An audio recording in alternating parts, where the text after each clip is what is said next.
Ready to go? Yeah. Okay, hi everybody, thanks for coming. My name is Max Woods, I am an assistant director at the Oregon Department of Energy. Title is Nuclear Safety and Emergency Preparedness. I often joke in these meetings that we're not talking about nuclear safety, but if you want to talk about nuclear safety, you can at another time. Today we're talking about energy security. And our energy security plan that we're working on right now. So thanks for coming. We have people online.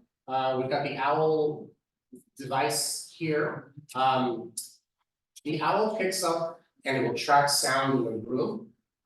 So just keep that in mind if you have any side chats with your neighbors, the OWL might go to you and sort of see. But yeah, that's how it goes. I'll do a quick introduction of our team here, just so people know who you're staring at. And we have a slide here with just some basic information. Deanna Hendrick works with me at the Department of Energy.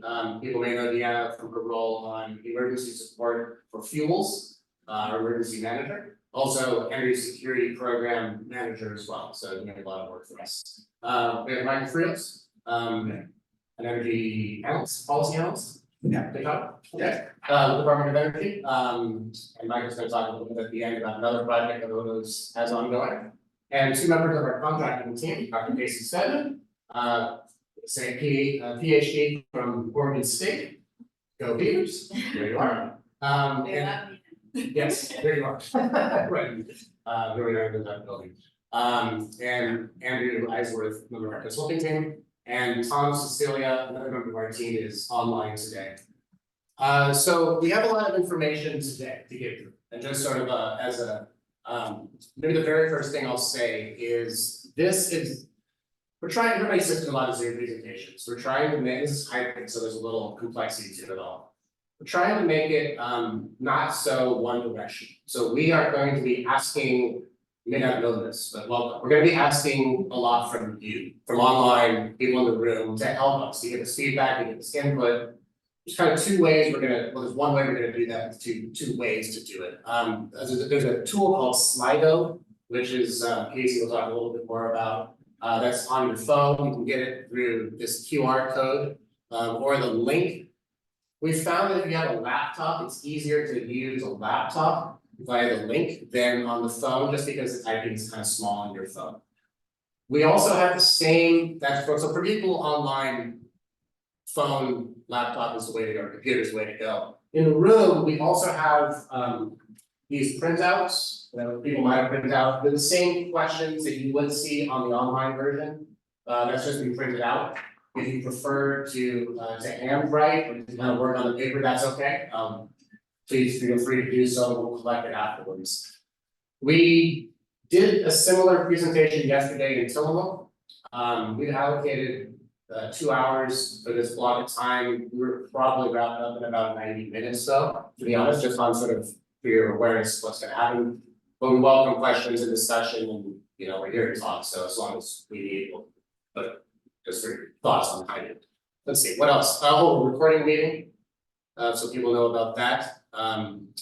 Muted, a lot of information. Yeah, okay. I think we're good to go there on the very basics of it all. Okay, where am I clicking it? Yeah. No. Well, that's this Towards the left. towards the left. No. Anyway. First thing up.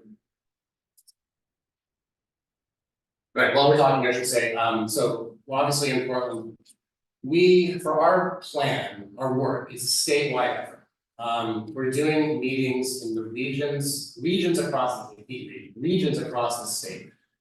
We use a regional delineation set up by Oregon Department of Emergency Management. They divide their regions into 6 regions across the state.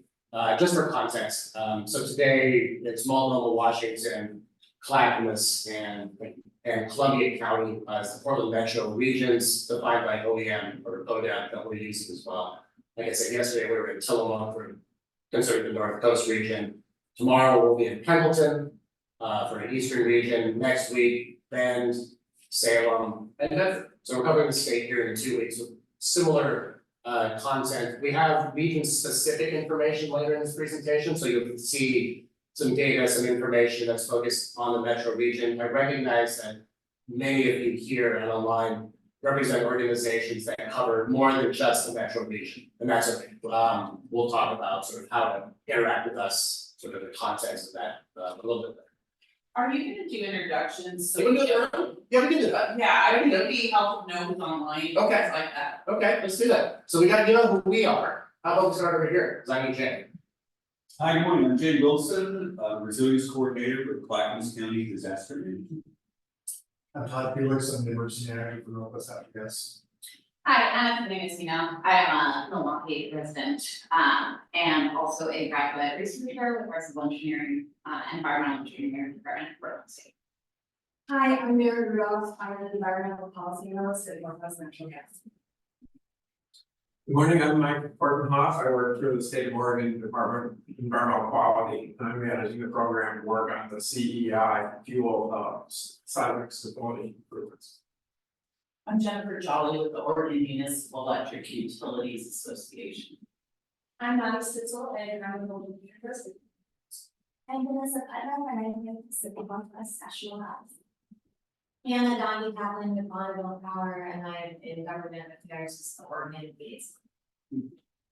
Online, do we have the ability for folks to speak or is it? Yeah, you can unmute. Okay, no try this. Call on.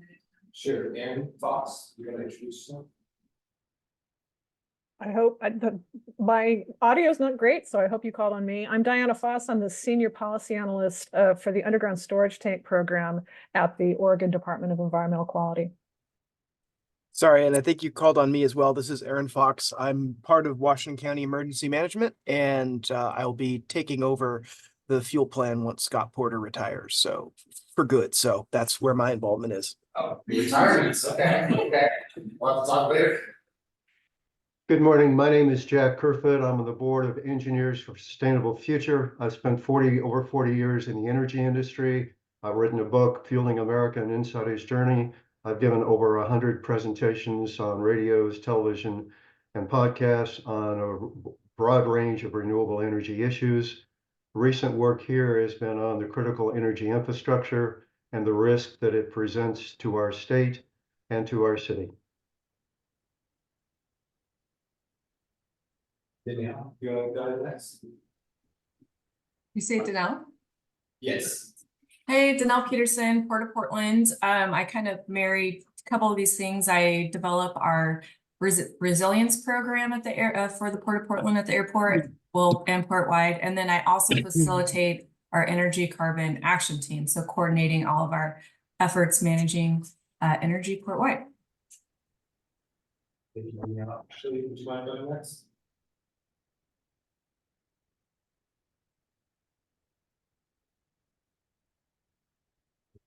Diana, could you introduce yourself to the group, please?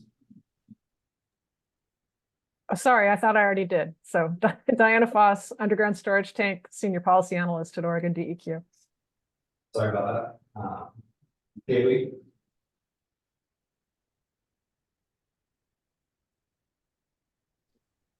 Haley. I'm Haley Ellett. I'm actually with City of Hood River, so I just picked Portland Metro because it was the closest one. So I'm just here to listen and learn. Great, thank you. Jackie?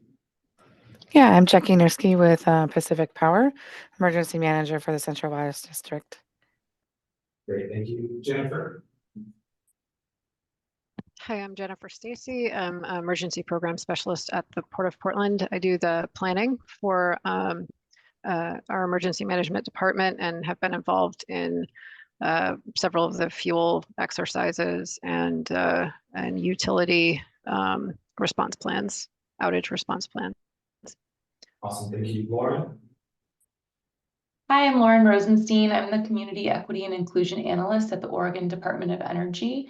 So I'm here to listen. I'm also a Portland resident, so doubling up today. Awesome, thank you. Nick? I'm Nick Augustus with Tualatin Valley Water District, CIP manager, just listening in today. Thank you. Tess?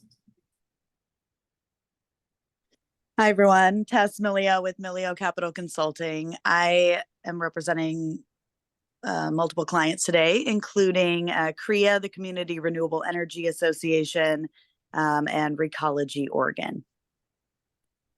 Great, thank you. Tom? Hi, everybody. Tom Cecilia, Oregon Department of Energy.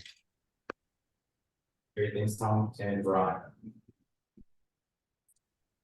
Hi, Veronica Leonard, she, her, pronouns. I'm the Associate Deputy Director of Programs at Latino Network, here to represent Tony DeFalco, our Executive Director. Yeah, I believe that was everybody. Is there anybody on Zoom that I missed? I'm Ashley Cohen, the Farm Production and Conservation USDA County Executive Director for Tillamook, Columbia, Clatsop, and Washington counties, and I'm just here to listen. Morning, everyone. Svetlana Lazarev, Oregon DEQ Fuel Tank Seismic Stability Analyst. Awesome, thank you. Cool, thanks, Andrew. Thanks everybody online in the room, I appreciate that. Okay, so we talked about who we are. We just got an agenda here, schedule what we're going to talk about, a little bit of the overview, timeline, and then I'm going to pass it over to Casey, kind of walk through methods and share information. Preliminary was the Slido is the program I mentioned earlier that's going to help us doing some work. We're going to talk about fuel storage, stakeholder engagement feedback, risk analysis results, and risk mitigation measures. And it's really in the risk mitigation measures discussion where we're gonna ask for your input throughout, but really at that end where we're gonna look for your input. Talk about next steps, and then I guess we'll talk about your strategy for just a minute, and then talk and off we go. So I'll keep this brief. I have some opening introduction marks just about who we are. Oregon Department of Energy. Here's our title slide. So you know, it's 120 FTE or so right now, doing all sorts of really interesting and engaging work. You know, including, like I mentioned, our group that does nuclear safety, energy security, emergency response for fuels, all sorts of other great projects that Odo works on as well. I talked about the goals here, but really just to reiterate, the risk assessment results is fairly data heavy. I hope you find it interesting and engaging. It's good work and good results, and it feeds into the mitigation measures that we're going to talk about as well. And so looking for, you know, your input on a lot of this details to come. And then of course, who we are, Odo, our contracting friends, CNA, Haley and Aldrich is a subcontractor to CNA, you may have heard of. Haley and Aldrich does a lot of work in the state on seismic resilience, seismic analysis, geotechnical hazards, and working with us. Oregon PUC staff has also been working on us very closely. We're not here today, but we've been working very closely with the team at PUC on this project, and you, everybody here. Okay, so I wanted to go through just kind of a set, why are we doing this? What's this all about? State energy security plans. We are doing this for a couple of reasons. One, because the federal government said we had to. The state government said we had to. And number three, it's a really good idea. To do a state energy security plan and the analysis that we're undertaking and coming up with recommended mitigation options for us to work on towards the future, reduce our risks, reduce our threats to Oregon's energy systems, make us more secure and resilient. That's the whole concept. These required contents that we've listed out here may look legalese, they come directly from the federal directive, which was the Infrastructure Investment and Jobs Act, federal legislation passed in fall of 2021. Directs every state to have an energy security plan. The plans that we submit to US Department of Energy will actually be reviewed and graded for compliance with the required content. Actually, like PNL does that review content on behalf of DOE. If we don't, it's interesting, if we don't get a passing score, USDOE has the ability to withhold funding from my agency until we have a compliant plan.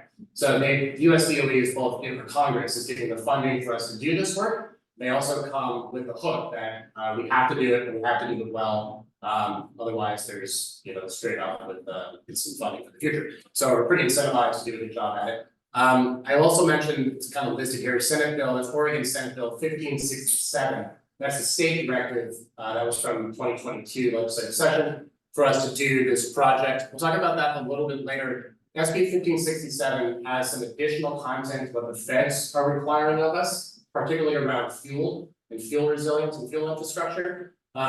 some people may be more familiar with SB 1567 because of Mike's program and EEQ's program. That bill is also directed to DEQ to work on the seismic resilience of the of major tanks, of major fuel tanks in certain counties of the state, Multnomah County, Columbia County, and Wayne County. Okay, pretty nice. So SB 1567 does a lot of energy resilience and infrastructure. Those two major programs are housed here. I just want to let you know sort of where we're coming from. Energy security goal, broad top line, we're trying to drive to here. The words in sort of italicized blue is a federal goal, and then we at the state level added in the underline and red piece that says at an affordable price, just to denote that importance of affordability in security and resilience as well. This might play out in any number of ways, but from an equity and environmental justice perspective, that's important. It also comes into thinking about trade-offs, and we get to the end, we talk about mitigation measures. There's any number of mitigation measures that a utility, a provider, a state, a government could do that might be very expensive and maybe it's not worth it. So this is sort of an acknowledgement that affordability really matters for a lot of reasons here. So we put that in there. And then kind of our strategy. It's also recognition of all relevant information, recognition that a lot of work has been done in this field by many other organizations. Utilities, Northwest Natural has a heck of a robust program on resilience. So we're not trying to be duplicative in any way.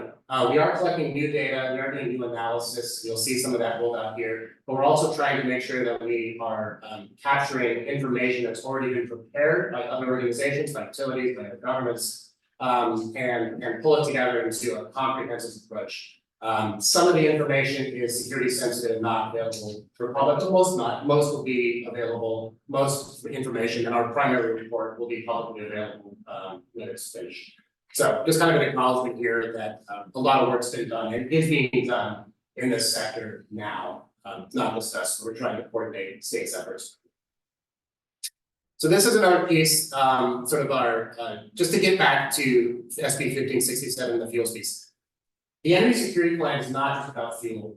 It's about all sectors of energy, electricity, natural gas, liquid fuels, propane. But the directive from the state government, probably, as we can imagine, because of Oregon's risk with the fuel terminals in Portland, sort of our dependencies on refineries out of state, one pipeline that brings that fuel into the state, a lot of risk in sort of Oregon's fuel infrastructure. And so there's a unique directive, not unique, but there's a directive from the state, Oregon House, to work on a particular aspect of energy security on fuels. And you can see sort of, I won't read the slide here, but this is part of our effort ongoing now, is around geographic diversity of fuel storage in the state. I will make a note to say that the directive is not to replace the terminals from the Port of Portland. That's not our scope, that's not our effort. Rather, as you'll see when we get into these details a little bit later, it's about considering locations across the state that could be augmented with additional storage capacity, typically public facilities that maybe have a tank and maybe an additional tank that makes sense. We can find a way to get in the tank supply. And then in the case of an emergency, the thought being additional supply is on hand in that location. Maybe you would have had a week's worth of diesel, and now maybe you'll have 2 weeks worth of diesel, if it's seismically resilient, if it's wildfire resilient, and if it's able to be accessed by people and machines. So that's a big effort, and an important part of our venture here. So I just want to kind of set the stage here for what to expect on the fuels piece in particular. Okay, plan progress, we've got a lot of QR codes, so trying to make it easy for people to track where we are, go to our website, see what's happening. We've done a lot of work. We've done public sector surveys, we've done private sector surveys. Thanks to everybody who has contributed information and time to our surveys already. It's really appreciated. The entities we've talked to, progress kind of on the website, but also you can also talk to us too. There we are. I don't know if I mentioned this earlier, the deadline for this plan is the end of September this year. To be clear, we have to target September 30th submittal. That's the end of the federal fiscal year. That's a federal deadline. It's also a state deadline for us to submit our plan. But just because we submit a plan on a certain date, does not mean it's the end of our work. Odo is making this a BP program, as we sometimes say, where it's ongoing work. The plan in our minds, with our support from legislative from our agency, will keep going in 2025, 2026 and beyond. We have a directive from both the feds and the state to review and update our plans appropriate on when we recycle, and we will do so, taking that to heart. And a lot of the work, as you imagine, diving into a project of the scope, you uncover so many important things you want to keep working on, and so we will keep doing those things in the coming years after submittal. It's a statewide plan, but I have a vision for further refinements in the future, getting more data, getting more granularity on risks and threats, and sort of as we move forward, future iterations of the work. I have a vision for how it could go. So keep that in mind. Can you say anything about the survey and, level of participation, geographic? Yeah, How did it go? Yes, that's a great question. I'll actually summarize that in a slide. Oh, yeah. in a minute, so, yeah, we'll definitely give you that insight. Thank you for asking. Yes. Okay, the last thing here before I pass it over, remaining work, like I mentioned, we're talking to all across the regions, this week and next week. The fuel storage capacity and recommended areas to increase storage is a pretty big lift. We're gonna be ongoing this summer working on that. Some of you looking around, maybe Mike was in a meeting with us 2 weeks ago, last week. Last week, we had a state agency coordination meeting amongst agencies that own or operate fuel storage locations. ODOT, DAS, I know he doesn't own or operate, but you're certainly involved in the fuel sector. Department of Corrections, Parks and Rec, like they all actually own and operate fuel storage locations. And so we want to talk to them about, our mandate, our directive around fuel resiliency. So we've done that, we'll keep doing that. We say cross the T's and dot the I's for September 2024 submittal. The information we collect here today, as well as the other meetings across the state, will feed into our final report and final analysis. Casey and Andrew will be working on that part of the summer, we as well. Getting that final version rolled out. We'll have a release sometime before, probably in September. It'll be a webinar sort of thing, and we'll roll out the results of our plan. And then, as I mentioned earlier, update review every year. This is the feds make us review every year, the state every other year. So that's our cycle there. Okay.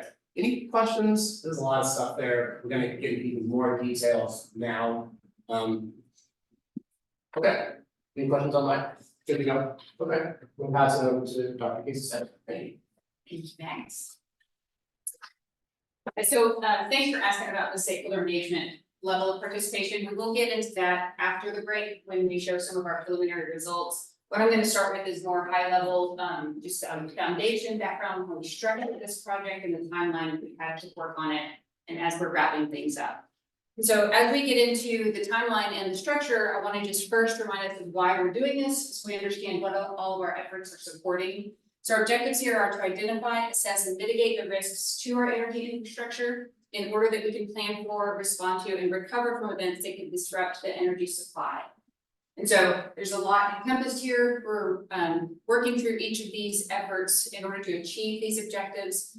And the first bar that you'll see on this Gantt chart is related to stakeholder engagement. We really do see this as the backbone to the project. We are very aware that the ESP will not be successful if it doesn't reflect the priorities across the state.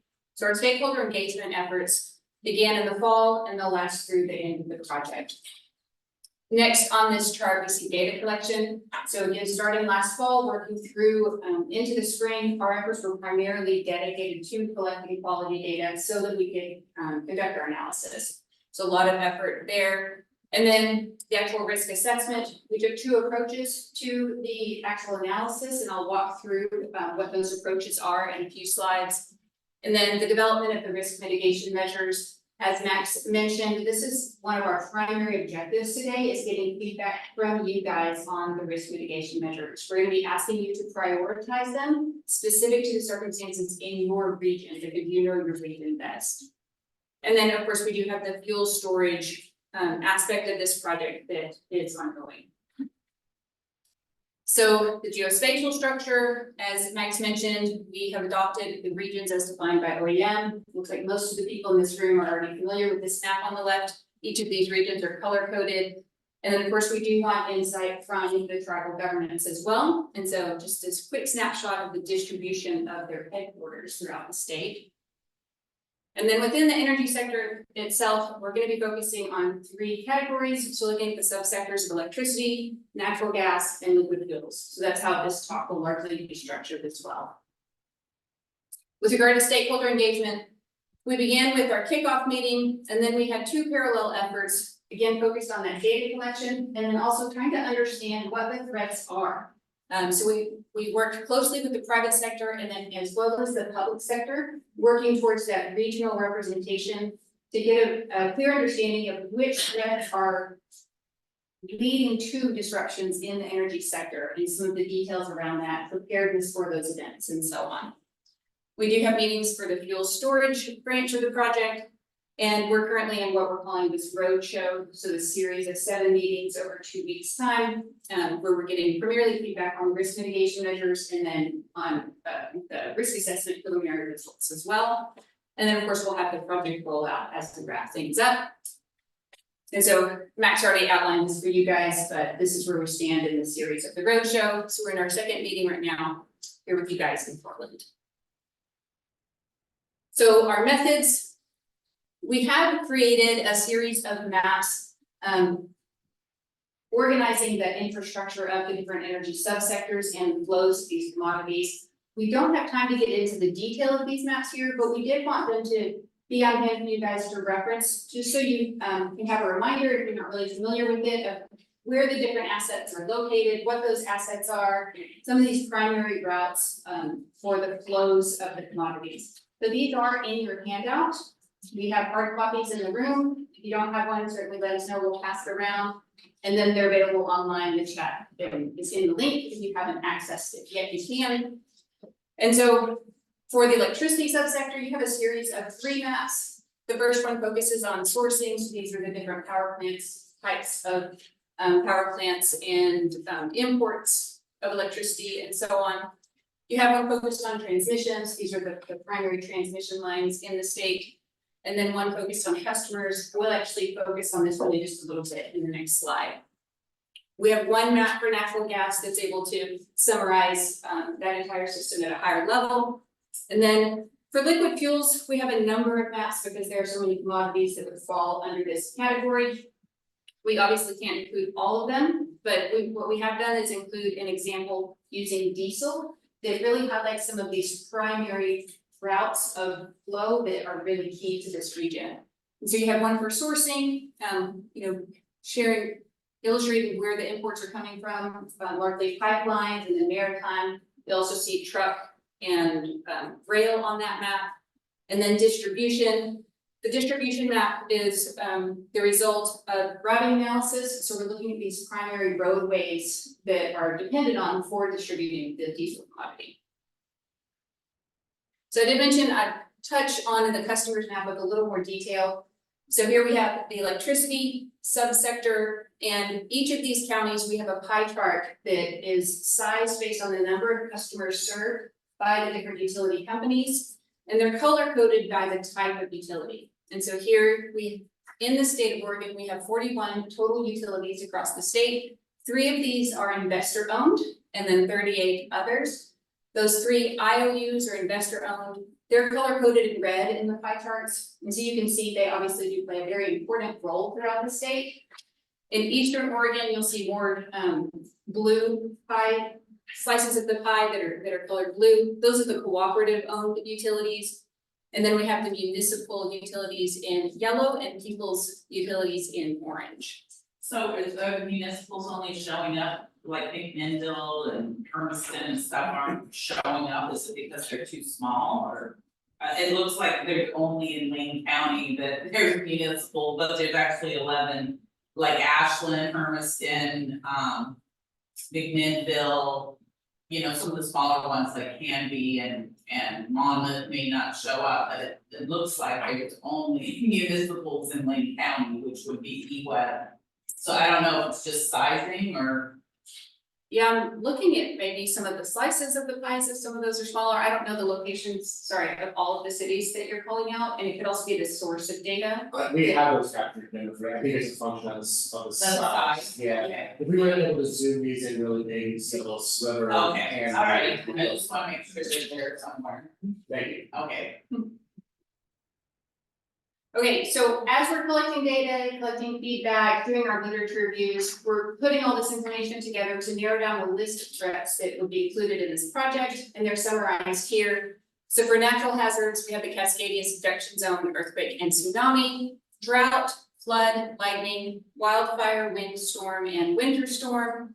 And then for human caused threats, we have cyber attack and physical attack. And something important to note about the human caused threats are these are defined as intentional attacks on energy systems. So this would not include something like a car accident that might damage infrastructure. For the natural hazards, we're able to conduct geospatial analysis and identify hazard zones. And so here we have a high level overview of each of these different hazard zones for the natural hazards. Again, we can't get into a lot of detail and in this meeting specifically, but I did want to give you an understanding of how the distribution and the extent of these hazards can vary. And so in the top right-hand corner is flood hazard. You can see that the spatial extent isn't quite as great compared to some of the other hazards, but the distribution, it is present in each of the 6 hazard zone, the 6 regions. And then compared to that, right next to it is annualized drought, not present in all of the regions, but the extent is quite large when it is present in these regions. So a lot of variability across these. These are developed based on historic information. They can be based on future projections, simulations, and a combination of all of that information depending on the hazard. This slide is in your handout as well, if you want to reference it later on as well. So coming back to the different hazards, the different threats, for natural hazards, our intention was to conduct a technical analysis where we would look at these hazard layers and how that overlays with the infrastructure, the types of assets, the characteristics of those assets, the flow of the commodity, etc. And through this analysis, we could then reach a conclusion regarding vulnerability of each region.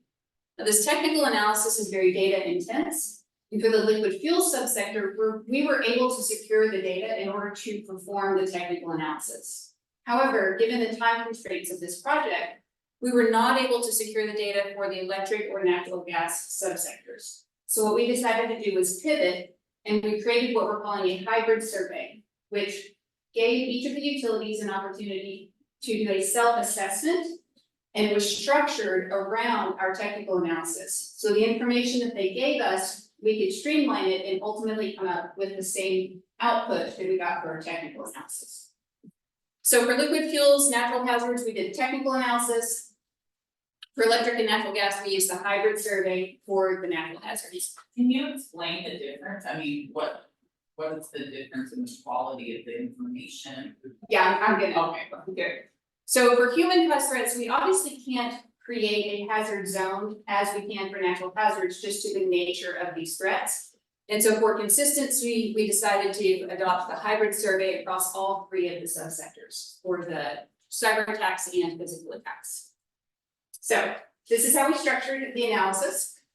First, we divided into 4 categories. We're looking at exposure. And so this is primarily focused on the assets that are exposed and how frequently they're exposed.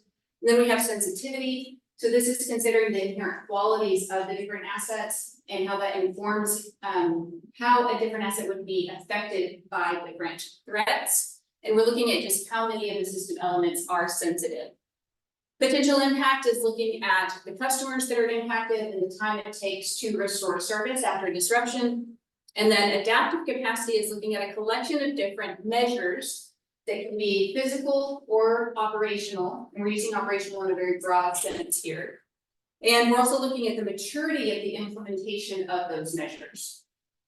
And we simplify all of this down to a simple rating system. So each of these 4 categories would ultimately have a rating falling somewhere between 0 and 3. And we simply add those together for the final overall vulnerability ranking. So in a scenario such as this one, we have a high level of exposure, so we have a score of 3, high level of sensitivity with a score of 1, high potential impact with a score of 3, and then very high adaptive capacity, meaning that in this region for this system, they've got a great links to adopt measures to adapt to that threat. And the scoring here is inverse, so they would get a score of 0. So we add those values together, and the final score is 7, which would be considered a moderate level of vulnerability. Are there any follow-up questions on this structure before I move on from the approach?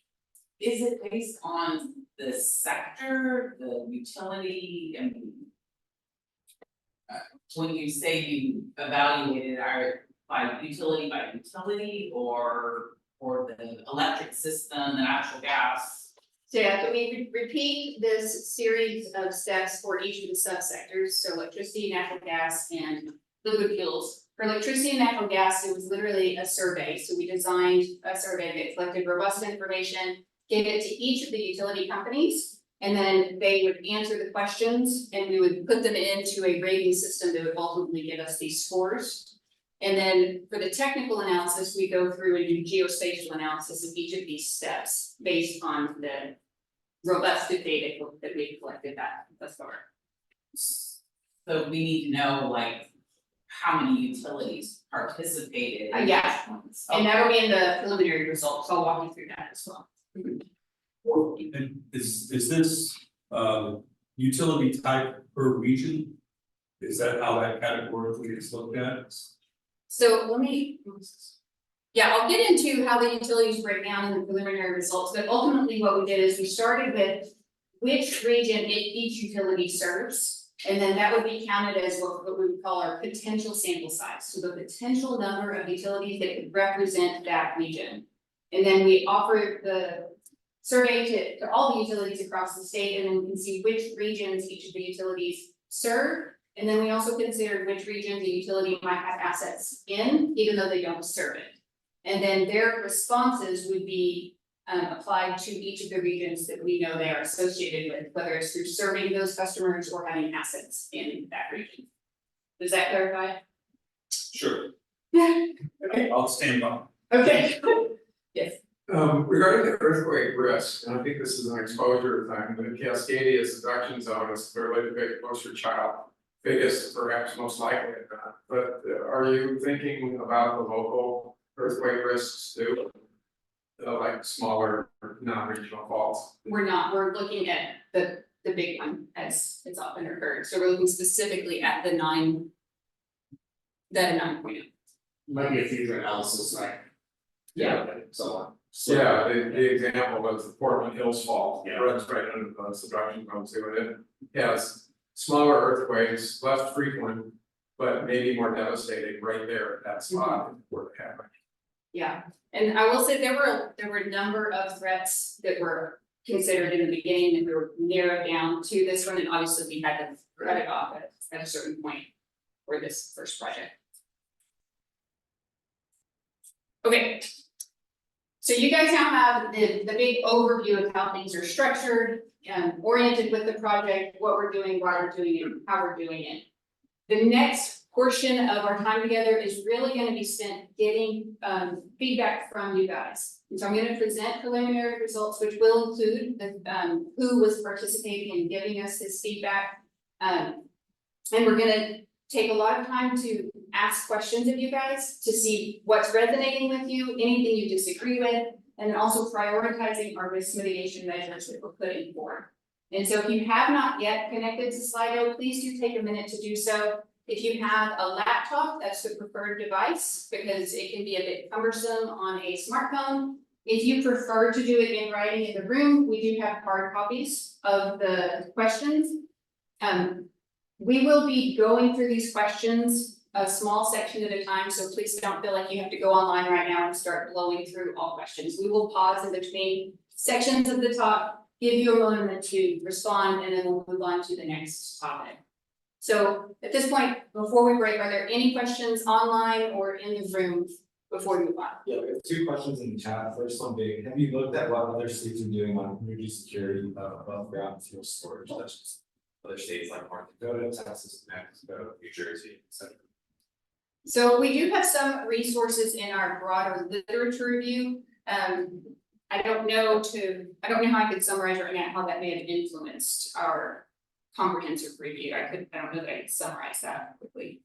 That might be something that those DEQ have to think about and talk in the future. If it's about seismic risk to tanks, that might be something to discuss in the future.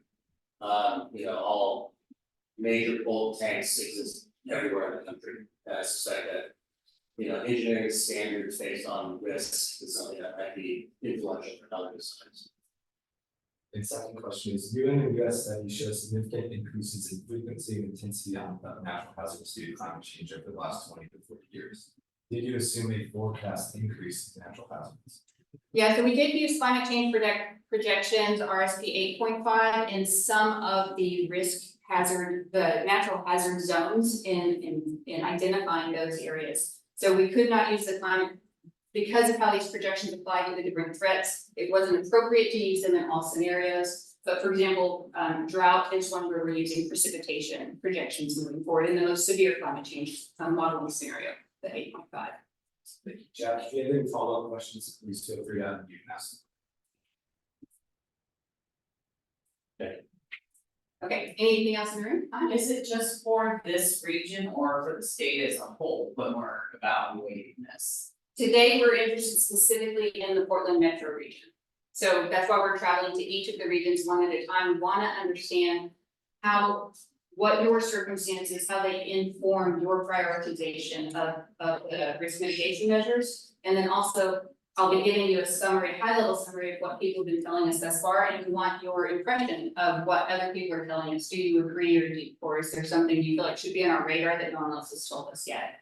And so we want those unique perspectives from each of the regions and then also from the tribal governments.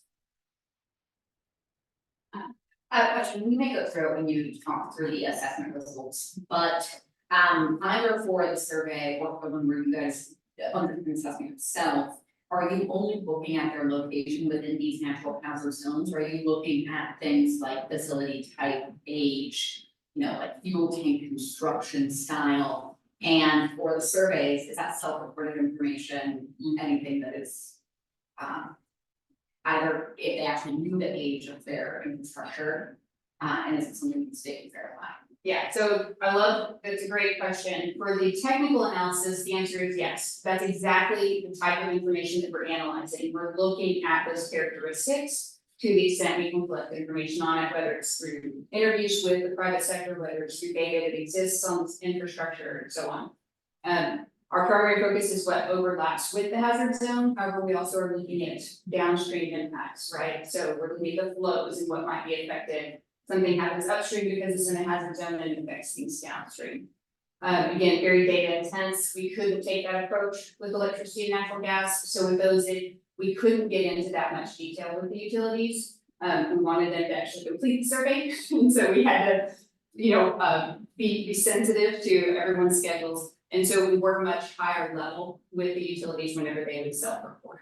Okay, and then a follow-up question for the assessment, are we looking at these energy storage facilities only? Is this distribution and transmission as well? Is this a system-wide assessment?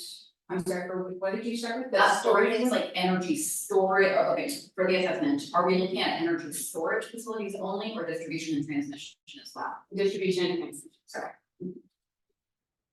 I think as a point, you can imagine how much data and information could be collected in this set. I mean, you could look at every distribution line in the state, every mile of pipeline in the state, which I would love to do if we could. But one, it's might be done with the utilities anyway, so I have to do that. And two, it's pretty labor and cost intensive exercise. So maybe in a future iteration, we can come up with more refined data, more specific. I'd love to have almost like a neighborhood scale. We could do something like that. Not quite there yet in 2024, but goal for the future. Well, not knowing what your results are for the Senate Bill 1567, the oil storage companies are having to do their own risk assessments for the DEQ portion of that law, so hopefully that means that you automatically had a pretty good ratio of turnout and participation by the companies that were surveyed.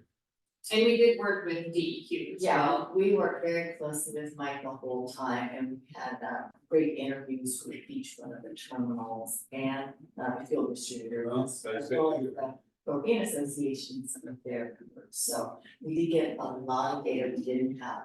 Yeah, it's great, they're both part of the same bill to find a common end at that. Yeah, I will say, that Odo and DEQ have been working together since 1567, probably was even in its concept, even before it was passed as legislation. I remember talking like, what it's like being for our agencies, so. Doing the best we can to make sure we're coordinated and efforts aren't duplicative, but that they feed each other. So. That's And I'll add that, it is coordinated excellently, and there is a very kind of, skin of our teeth, connection there in June. That probably is gonna need to be a follow-up kind of conversation, but on June first, those regulated facilities are required to submit their initial assessments and risk. But how to process that into your report, due in September, seems like it might be a second phase. Perhaps, and just to have the time of this conversation, we can see, how much work is ongoing in this sector, whether it's fuels, electricity, natural gas, energy resilience, energy security. Is an important topic, a big issue, there's funding, there's momentum, there's ideas behind it all. And so I think the best we can as state agencies to work together and never be silos really. So, Was the EPA, since they operate most of the transmission in the state, did they participate? Not in the survey, no. It would have been a different entity and it wouldn't be apples to apples comparison of the results. Well, that seems like a big gap. Yeah. I mean, they operate, what, 3/4 of the transmission in the entire state, so. Wouldn't that be a federal requirement to account for? I'm just curious. For EPA's exposure and their infrastructure. I think we have to talk about that later, Jay. Yeah, we were looking more at the distribution side, with the electric distribution companies. Knowing that Bonneville has, we recognize that Bonneville runs idle transmission lines, operators, et cetera. But it just, I'm gonna say this, I think we'll keep talking in the future, on future iterations, for our plan.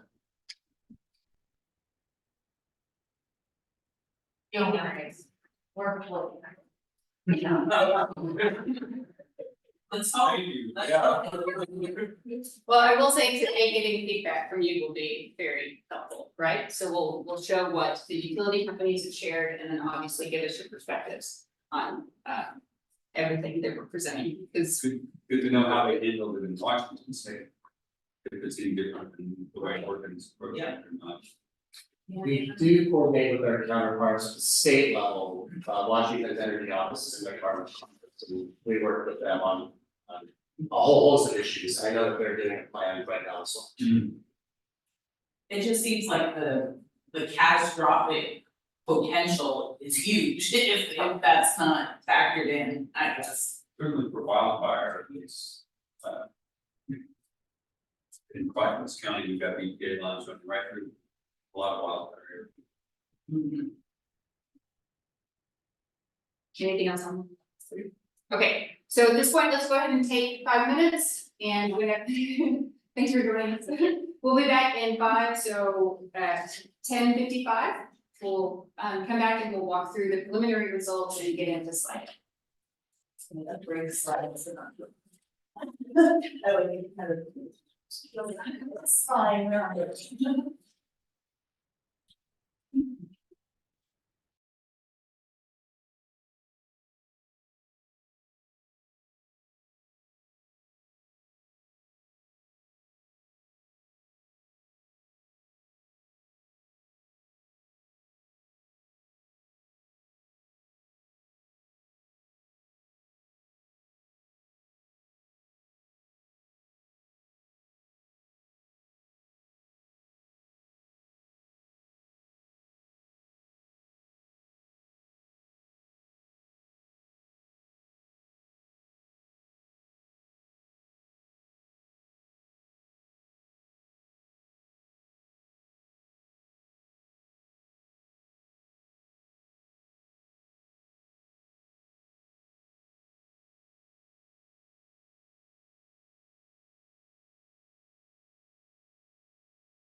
You got it. I minutes ago, I learned this in 97, 30, so that this is well, it's okay.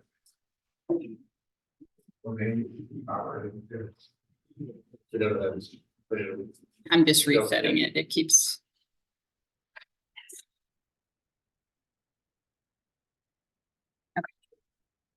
All right, thanks everybody for that. I hope everybody was able to get on the Slido who wants to. Online, that's your only choice, and then you have a bigger choice as well. Before we get into Casey's analysis, I wanted to talk about the fuel capacity. We call the SD 1567, but that's kind of a long way to say it's more about fuels. And talk a little bit about the work we've done in the fuel. And just, I should caveat also say, you're going to see some slides with a lot of information. Bear with us. This is, PowerPoint for a big presentation audience. Our reports that eventually come out will be easier to read.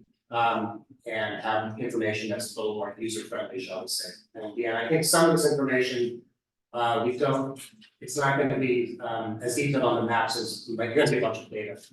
But we do have the ability to post, we are trying to get our information, our GIS data linked up with the state's GIS data system called Raptor. I don't know what that actually stands for. But it's Oregon Emergency Management. Oregon Department of Emergency Management, state GIS product map for all things natural hazards planning with emergencies. So we're linking up there. This information will eventually be available on that website as well. So talking about fuel, a lot of different data sources, but for our mapping purposes, we really rely upon two data sources, DEQ, which regulates underground tanks in the state, and the Oregon State Fire Marshal, which regulates above ground tanks in the state. And they share their information with us. And we have some smart GIS analysts that helped us.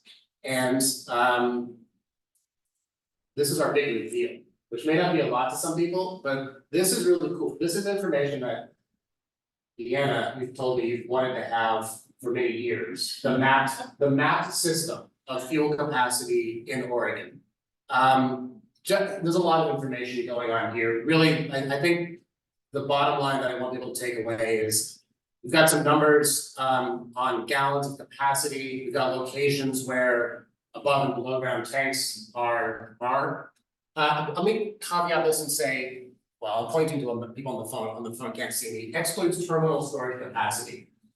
The terminals in Portland, in Eugene, and I think in Umatilla, that's particularly important. So the map would just be one big pie chart with the tank capacity from the port. And so we took that off really to demonstrate for visualization, recognizing that there's so much storage capacity in the Portland terminals, as well as Eugene, and perhaps to a lesser extent in Umatilla.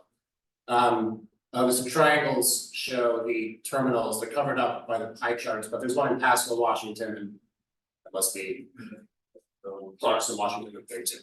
I would suggest, just for the point you just made, you should have at least one map with that on it. With terminals? With the terminals. So people understand that over 90% of the entire state storage is in that 6 mile stretch. Look at that. Because I think that's a feels impact. Yeah, that's a good point. The numbers are, as you can imagine with a tank capacity, the tanks are never full by law. They can't be full. There have to be some, buffer zone in there for safety matters. And also, as soon as you start using, then it lowers down. So these are sort of average numbers. But nevertheless, there we go. You can see sort of where Oregon's fuel is located. Okay, we got a little more specific because you recall the 1567 directive is more around public facilities. And so this is a zoomed in map.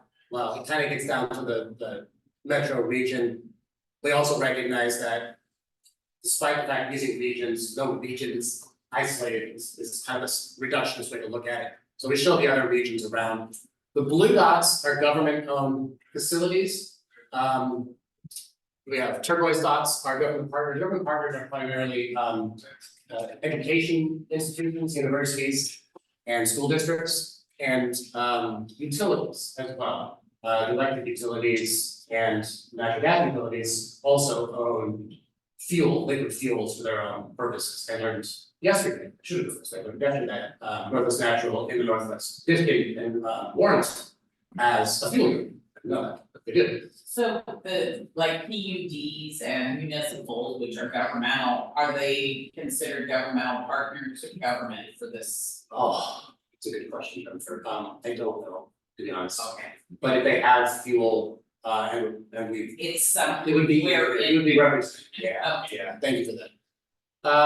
Okay, that's I think what we wanted to show. You can see overwhelmingly government partners own gasoline and diesel and almost no aviation, by the way. I just wanted to bring attention to that. Aviation fuel, really important for emergency planning, emergency response, and just for point of coordination, we talked about that earlier.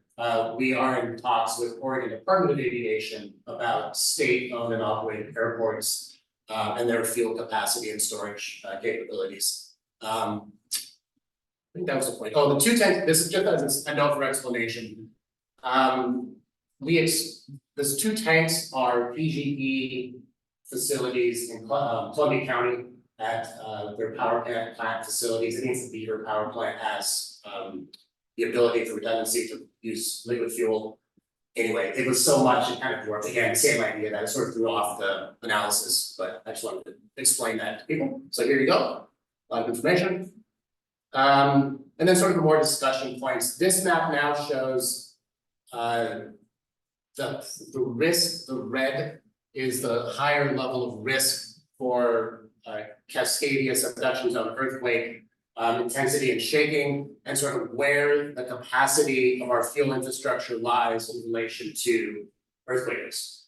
And not surprising, you know, the intensity of the earthquake, the most severe shaking and the most severe risk kind of goes towards, you know, middle of the Willamette Valley, up towards the foothills of the Cascades. That's where the people live, that's where the fuel is. We understand the risk. We're trying to do a little more, you know, analysis on it, but here you go. And you can see kind of top line here, in the Portland metro region, most fuel storage, and this is even excluding the store, this isn't even the risk with the terminals. This is just because we live in an area that's at high risk to the major earthquake, like today, right now. Anyway, I just want to make a point that recognizing this is a priority issue to work on in a couple of years, and perhaps between ODO, DEQ, all the partners, this is something we're actively working on now. Okay. Last point I'll make on this slide, ESP is our acronym there, Energy Security Plan. Will include screening criteria for optimal fuel expansion. That's what I mentioned earlier, the directive from SB 56 and 7 to us to look at public facilities, the blue dots, and the public government partners, turquoise dots, to consider locations that potentially could be augmented if they were seismically stable and usable and accessible. A lot of criteria that we're putting together right now. We will come up with a list. We will start talking to those organizations that have those tanks. We also, as directed by statute, and because it's a good idea, we'll talk to neighbors, community groups that are near those locations. I don't think it's, you know, it's, you live in an area that has fuel capacity, you should know about it, and you should be able to have input, whether that location is used for augmentation. That seems like the right thing to do. It is the right thing to do. So we'll do that as part of our plan.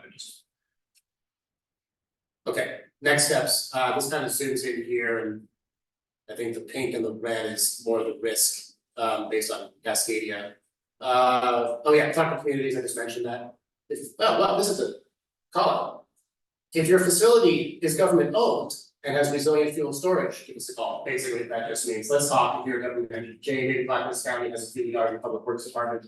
We can talk, or, yep. So those kind of things, or utilities that we may not know. I mentioned yesterday, meeting Northwest Natural's representative from Warrenton, and that they have a fuel facility out there.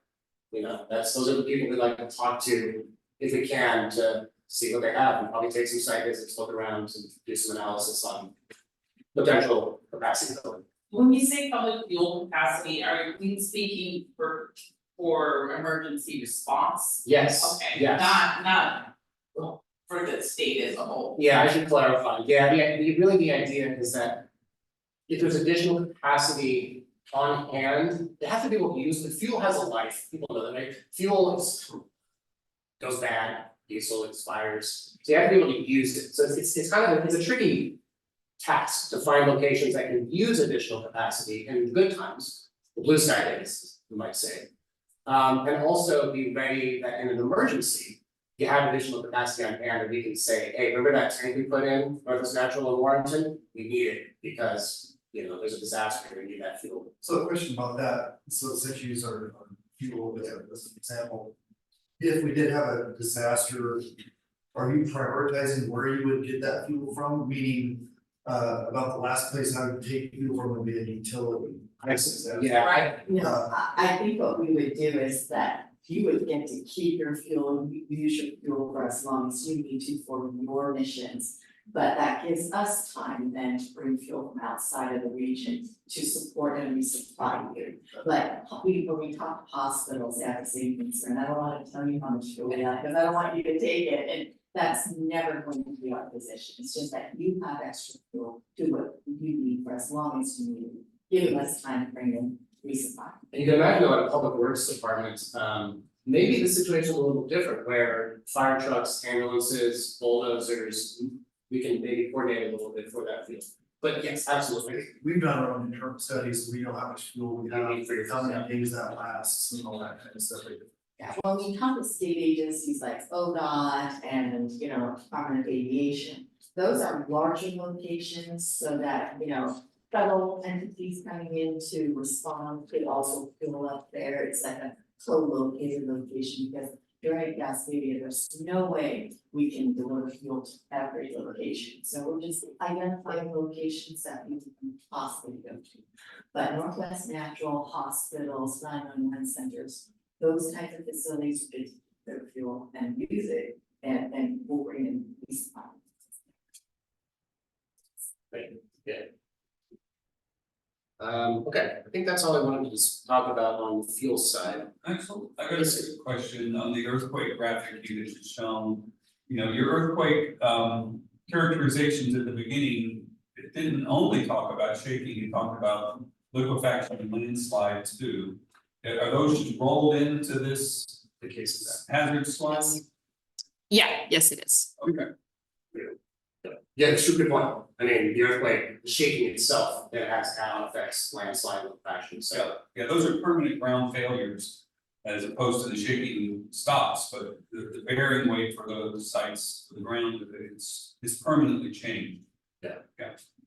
Not to pick on Northwest Natural, we were talking about it earlier, and would be an interesting assessment to learn if your field facilities haven't been analyzed for seismic risk and what are the tanks, you know, what are their capacity, and if they have seismic upgrades, et cetera.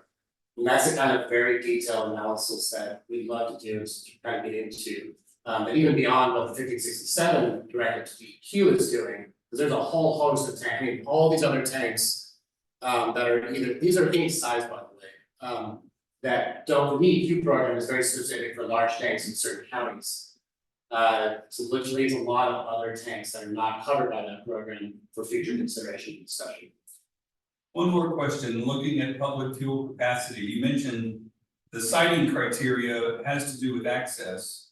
And one of the big issues for the earthquake is even if the tanks are built robustly, if the roads fail, if the bridges fail, there's no access either. Yeah. And so it's not just hardening the tank structure itself, it's all of these supporting infrastructure in order for them to function and be able to serve. And Jay, we're crosswalking that with the islanding work that's being done, and so, you know, if we increase fuel storage in one of these islands, then that island can have a supply of fuel while they're waiting to reconnect transportation.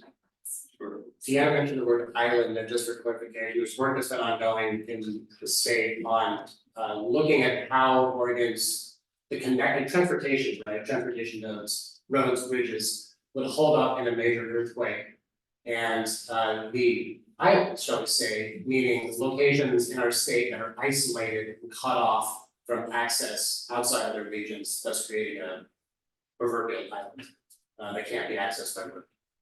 And then I know we're planning for the worst case and looking at Cascadia impacts, but we have a whole host of events like wildfires, landslides that cut off certain parts of the state every year. So, you know, we're looking at locations possibly for all events and not just Cascadia. Yeah, and maybe just follow up what Deanna mentioned, just in our car yesterday driving back from Tillamook, we were talking and colleague from Leanne who was on our meeting yesterday. Talked about, we think a lot about Cascadia and the risk from the earthquake, and we should. But there's a whole host of other natural disasters that occur on a much more frequent basis, wildfires, winter storms. That we also are working, planning, thinking about, and we also do both those things as well. They're both important. Yeah, and that's related to fire following your earthquake. That I wanted to mention, there's probably more secondary study, but there's as much or more damage to be done beyond shaking with the fires. And so the extent that you're already figuring out what their fire risk is too, I think that those are overlapping. So that's a good thing. I agree. But it could happen in an earthquake, or it will happen in an earthquake, not just, you know, wildfire situation. Yeah, that's true. We feel like we're doing glue and it's a price of paradise. But they are. They are. Okay, I think that's the end of my fuel discussion. Unless there's any more specific questions, I'm gonna pass it to Casey and we're gonna go to new information. Yeah, so this is gonna be our first question in Slido, so please do go ahead and next or hop on to Slido, or if you're ready, it's by hand, grab that hard copy.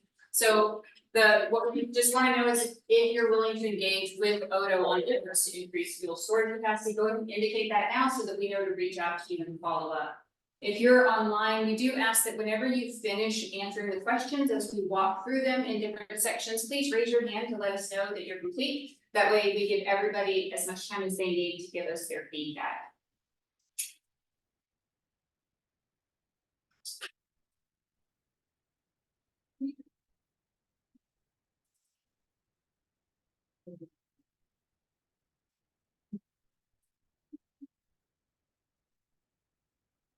You guys have the code again for is it Portland OGOE for joining the summit?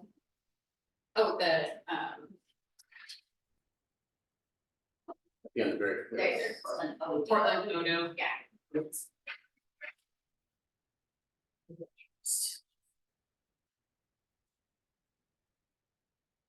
Okay, does anyone else in the room need more time on that first question?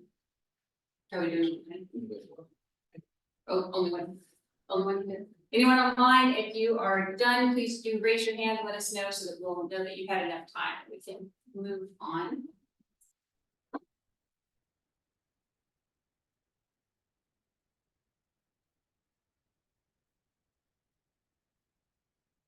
Okay, we're gonna go ahead and move on. If you're online, please do take a minute to answer that before we reach the next section of questions in Slido.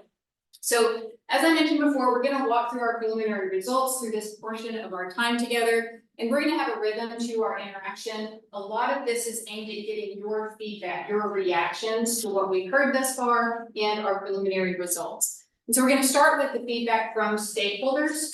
I'll let you know who has responded, what they've been telling us, what their feedback is, and then we'll do a quick check-in.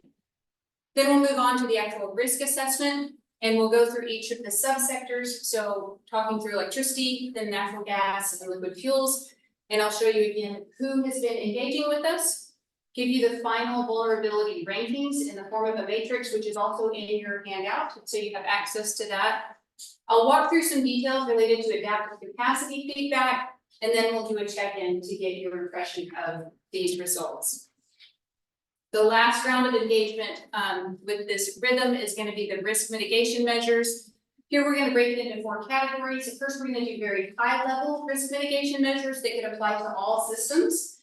And then we'll walk through each of the subsectors, so electricity, natural gas, and then liquid fuels. And our approach here is really that I'm gonna tee up these mitigation measures for you, and then most of the time at this point will actually be spent with you guys giving us feedback, okay? So getting started on stakeholder engagement, we have had a total of 144 folks engage with us thus far before beginning the roadshow, and their distribution and quantity is summarized in the map on the left. So here you have each of the circles sized based on the number of respondents relative to each other, and then color coded based on the region that they're located in. In the top right, you can see that the majority of folks fall into the yellow box, which represents government. The light blue is the consumer-owned utility, so we have a good number there. The dark blue is the private sector, and then up in the light yellow in the very top corner is nonprofits. So there's some of our major categories of representation. And to our knowledge, 15% of the folks who engage with us thus far do have some association with environmental justice issues. So what have we been asking them? Well, as I mentioned before, we wanted to have a better understanding of the threats that are disrupting the energy system. And so here we have a map that breaks down the types of threats that have been cited across all of our engagement efforts. So we have a pie chart for each of the different regions. Each slice of the pie is representing one of these different threats. And what you'll notice here is a pattern starting to emerge. And so you'll see the light pink, the red, and the dark purple. Those slices of the pie tend to be biggest across all of the regions. And so the pink is winter storm, the purple is windstorm, and the red is wildfire. So we consistently see these threats rising to the top with regard to priority and concern on a regular basis. We also asked which of the energy subsectors tends to be affected the most by these disruptions. Electricity subsector was cited most frequently, and that was followed by liquid fuels, in this case specifically petroleum, and then natural gas. Something important to note about this bar chart on the left that summarizes this is that we did have more engagement from the private sector in the liquid fuels subsector than we did relative to electricity and natural gas. And so it could be that those disruptions that are cited for liquid fuels could be disproportionately large relative to electricity and natural gas. The bar chart on the right shows us the time that it takes to restore service. And so the most common response across all 3 subsectors is that it really takes less than a week. That's the most common time period that's required. We have a number of questions on preparedness. What I'm showing here is just backup generators. So this is telling us how many folks know that a backup generator is available either to them or their organization. That's in the dark blue. The yellow is that there is not a backup generator available, and then the gray is that it's unknown. So you can see it's roughly divided into thirds. Those that do have a backup generator, what we did find is there's a lot of variability with regard to the operational capacity of that generator. So there were a few that say we still have full operational capacity from our generator, but it could be as low as just a safe shutdown. Some feedback on environmental justice. The pie chart on the left is showing us the communities that are most often cited as community of concern for EJ issues. And so the most common sightings are the dark blue is low income community and the dark yellow is the rural community. And then what is actually impacting these communities? The most common concern is related to power supply disruptions. So this does mirror what we saw earlier, where the most common subsector being impacted is the electricity subsector. The next in line is toxic fume exposure, but it's obviously significantly less frequently cited than the power supply disruptions. Okay, so we're going back to Slido. This is one of the larger collections of questions that we're going to ask you to answer. Question number 2 is just asking you to think about what other stakeholders have told us thus far, and let us know if anything resonates with you. Are we on the right track? Are people telling us what we should be hearing and you agree with it? In contrast, question number 3 is asking, do you disagree with what we're hearing? Is your experience different? Your knowledge of whatever the system is it different from other people, what other people are telling us? And then questions 4 through 8 all relate to environmental justice, just getting more information on what these concerns are and even potential options to resolve some of those concerns. So please take a moment to work through these questions. We will pause. And again, if you're online, if you can raise your hand once you finish these questions, that would help us out so that we know that you're ready to move on.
We'll give you another minute to work on these questions and see if people are ready to respond.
Looks like several folks are still working. I just want to make sure. Y'all need more time or? Folks should be, you know. Good deal. All right, let's go ahead and move on to the next section. And now what we're going to get into are the preliminary results of the risk assessment. We're starting with the electricity subsector. As I mentioned before, we have 41 utilities in the state, and many of these do serve multiple regions. So we touched on this earlier, just looking at what our potential sample size could be across the different regions. It ranges based on service area, it ranges from 7 to 11. Here in the Portland Metro, it's 7. And so we got about a 50% response rate from the utilities. 20 out of those 41 utilities did respond. The 3 IOUs did participate in the survey. And here we have the actual sample size across the regions, ranging from 4 to 9. In Portland Metro, we had 6. And here we have our overall vulnerability rankings in the form of a matrix. Again, this is in your handout, so you can reference that beyond this slide right here. We have the regions across the top, the threats along the side. Put a little box around your region so you can just go to it quickly. And I'll highlight a few takeaways around some of the results that led to these rankings. First of all, something important to note is that the electricity subsector most often prioritized 4 threats in their feedback to us. That included cyber attack. And then, as I mentioned before, that pattern that we started to see, we have wildfire, windstorm, and winter storm. All of the cells that have a box around them here are largely driven by exposure and impact ratings that tended to be higher relative to other regions. So you can see for the Portland metro area, the exposure and impact rating for flood and wildfire tended to be a bit higher than some of your neighbors. And then here, this higher score for drought was largely driven by adaptive capacity. So you can see the adaptive capacity score was a little bit less mature for drought in Portland metro area relative to the other regions. Now for the human caused threats, there are a few key points that I want to highlight. First of all, a lot of this information is largely representative of the smaller utilities. While the larger utilities did complete the survey, they largely did not respond to questions as they relate to human caused threats. And so these rankings really don't reflect the larger utilities very much. The higher rankings here are largely driven by exposure and impact scores. And it's important to note that some of these values are artificially low. So you'll notice that for the Eastern and Portland metro areas, you guys both have a score of 2, it's bolded and it's underlined. The reason we know these are artificially low is because nobody gave us any information on impact as it relates to human caused threats. And so we couldn't assign a value to potential impact. Had we had a value, it would have increased the score. You might also notice that there's very little variability across the regions for a given threat. There's more variability across the threats for a given region. But we can dig into the nuances of some of the feedback to start to understand where the variability lies. And so this is why I want to get into adaptive capacity a little bit. So first I'll just walk you through how we approached adaptive capacity. You do not have to study this. I can see some big eyes. You do have a copy of this in your handout if you're curious about the details. The takeaway from this slide is we gave this table to the utilities, and the measures are categorized into 5 categories. So we have identify, protect, detect, respond, and recover. If you're curious about what some examples of these measures look like, they're in your handout. You can read through them if you're curious. We gave a similar one related to physical attacks as well. So we give them this table, and then we ask them to tell us how mature their implementation of these measures is. And so we gave them 3 options. On the lower level of maturity, it's evolving. So that's just now getting integrated into your processes as a company, but just now getting developed. Embedding is mid-level maturity, so it's really getting ingrained.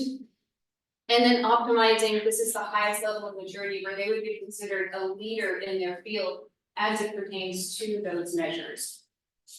Moving forward in these adaptive adaptive capacity slide, we're going to have a color scheme that will be consistent. So the lighter shades of teal and orange represent lower level of maturity. The deeper colors of teal and orange represent a higher level of maturity. And so what we can do is organize all of this data and create a visual so we can quickly identify areas for opportunity, areas that represent opportunities for growth. And so here you can see some areas with those darker shades of teal. On the left-hand side, we have cyber attack. On the right-hand side, we have physical attack.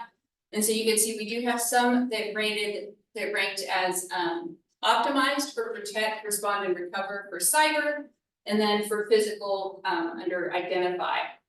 But what we're looking for is a lot of these regions with the lighter shades of teal, because that shows that they aren't quite as mature with implementation. And so in general, you can see that physical attack might have more opportunities for maturing the implementation of these measures relative to cyber attacks in the electricity subsector. We can do the same thing for the natural hazards. And so here we're taking the example for wildfire, so the responses for wildfire in Portland. And we again have 5 categories of measures. We have harden, so this could be something like adding a fire protective coating, redundancy, having alternate routes established or a backup generator. Remove, so actually taking that infrastructure out of the hazard zone.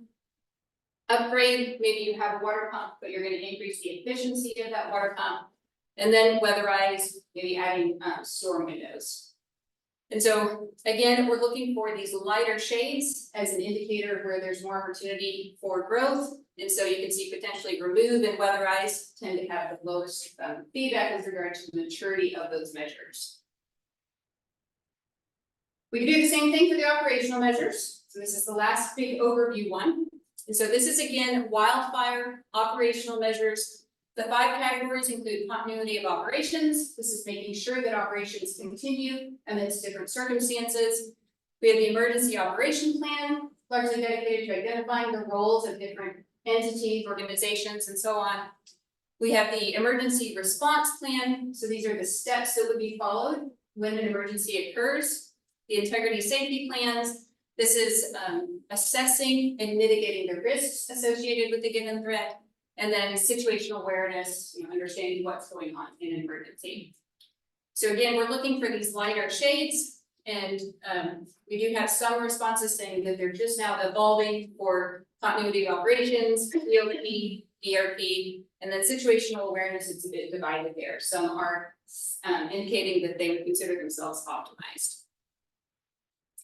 So I'm going to give you just a couple of snapshots moving forward with these adaptive capacity responses, just highlighting areas where we saw more opportunities for growth. And so here on the top, we have the Cascadia event, the middle is windstorm, and the bottom is winter storm. All of these represent operational measures. So again, just looking for those lighter shades. You can see that for Cascadia, we have several responses saying that they are just now evolving. For windstorm, the continuity of operations, EOP, ERP, and so on. So this is just a snapshot so that you can get a feel for where the maturity lies. Okay, so at this point, we want to do another check-in. We want to understand what you agree with that we found here. Is there anything that strongly resonates with you? So that's question 9. And then question 10, again, anything you disagree with. We'll take a minute to give you a chance to give us any feedback you feel like we need to hear for these results. We're going to return to the speed tracks that you have. The which one? The one that had energy and all of the different risks and low to high risk. It looked like it goes further back, right? Right here. Oh, the matrix. Yeah. And you do have that in your handout if you want to see it up close.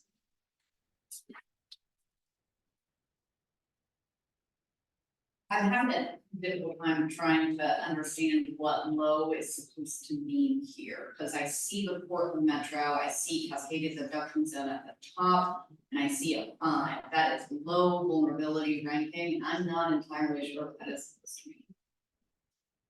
So whenever we first started and I walked through the 4 categories, so this is just a tally of those 4 scores. So whenever we look at exposure, sensitivity, impact, and adaptive capacity, and then to simplify that down into the grading systems, and we add those up. And so this is the final tally of that, but it sounds like your question is in just how we numerically came to this, right? Well, I think numerically speaking, I'm curious to learn what the tallies before meant. So was a 5 this type of vulnerability? Because as a reader, I see that it is in the low category, and I think, well, how could that have added up to that? But It is confusing to me too. So I have a question that goes along with that, actually, if somebody will help. Are these scores weighted, meaning, so if I look at a Cascadia subduction zone, earthquake in the Portland metro area, that impacts Northwest Central a lot, doesn't impact Vista hardly at all. That type of thing, so was that weighted? It's not weighted, no. Okay, because that could be how the averages get moved like that a little bit. So where Cascade, natural gas in Eastern Oregon may not be hardly impacted at all, they might score it a little low, but Northwest Natural might be impacted significantly, but the average of those two is kind of. So they're per region, right? So so this is electricity first, and so if we have a utility saying we either have assets in that region or we're serving that region, we would include their responses into the So scores. they excluded the responses if it didn't have assets in that area? Correct, they had to either serve it or have assets in that region to be included in the tallies.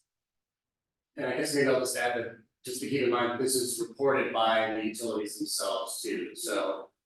Yeah, we didn't put our, Yeah, this there's not no notice this or anything, so it's just reported information.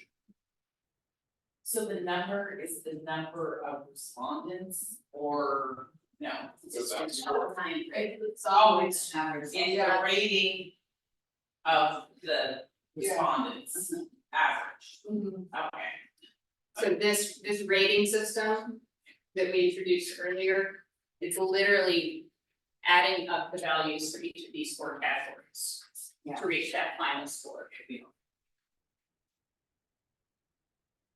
With the final report, will there be visibility of how those ratings were added up to amount to that matrix? Like, will we see, let's say I'm concerned about electric distribution in my neighborhood.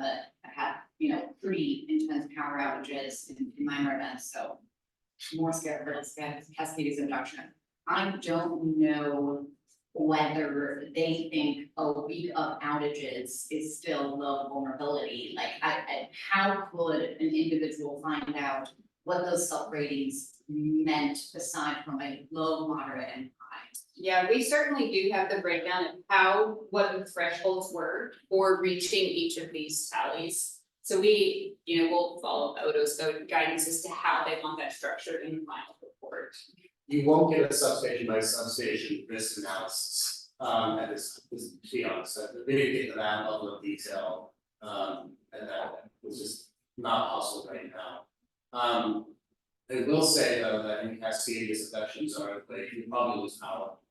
I mean, but this is, I think we wanted to report the results, and so we're trying to, using the risk analysis methodology, normal standardized methodology, and using the information we have, this is, and maybe that's a good comment to write into our, aspects that strongly resonate with you is, like, I'd like to know more about these questions about, Well, Casey, if you can go back to that, to the ranking slide that shows, one of the questions I have in a similar type of exercise that we do at the state in our mitigation planning is running through a matrix like this, but we also have frequency or likelihood. And you don't have that here. That may be something that people are getting confused with exposure or potential impact in thinking about the frequency that might be causing them to use a lower number for Cascadia, since it is less frequent, but sometimes the potential impact is huge compared to a winter storm. That's mostly a now annual event. Yeah, I mean, that's what, I think Jay, you have a great point, and that's perhaps reflected, maybe even in the results from the entities that fill out our surveys, is because they did wildfire happens. There's wildfire right now, British Columbia, if they happen all the time, winter storms do too. I lost power for a week, I lived in Southwest Portland, in January. But to our earlier point, plan for both, we do our best, Cascadia as well as more frequent, I guess less impactful, but still pretty impactful. You know, the storm and fires, et cetera. It's hard to capture all of that in a you know, methodology or a numerical way, so we're doing the best we can, yes.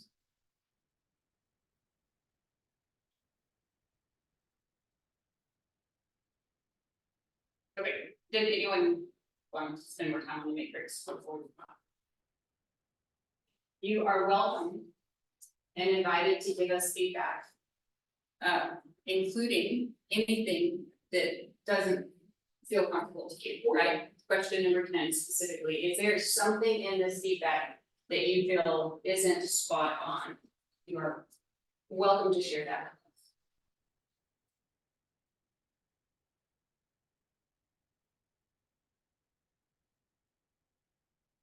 You want us to focus on what you have to on specifically? Yeah, we're focusing on this region only today.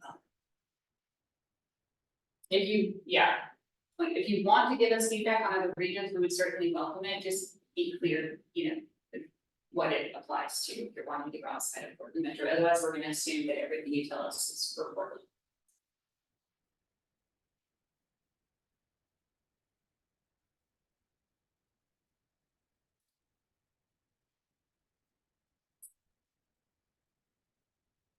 Anyone need more time?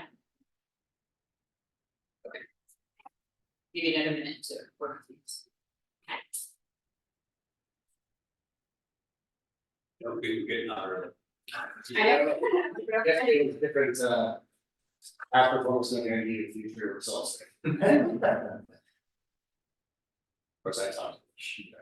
Well, I'm just hoping we have plenty of time for this 1567 stuff that looks like it's at the very end for the liquid fuel. That's the very last one. Yeah. Yeah, so, and one thing I will say, particularly for those who are online, you might have a hard stop. At, what is the time zone here, at 12?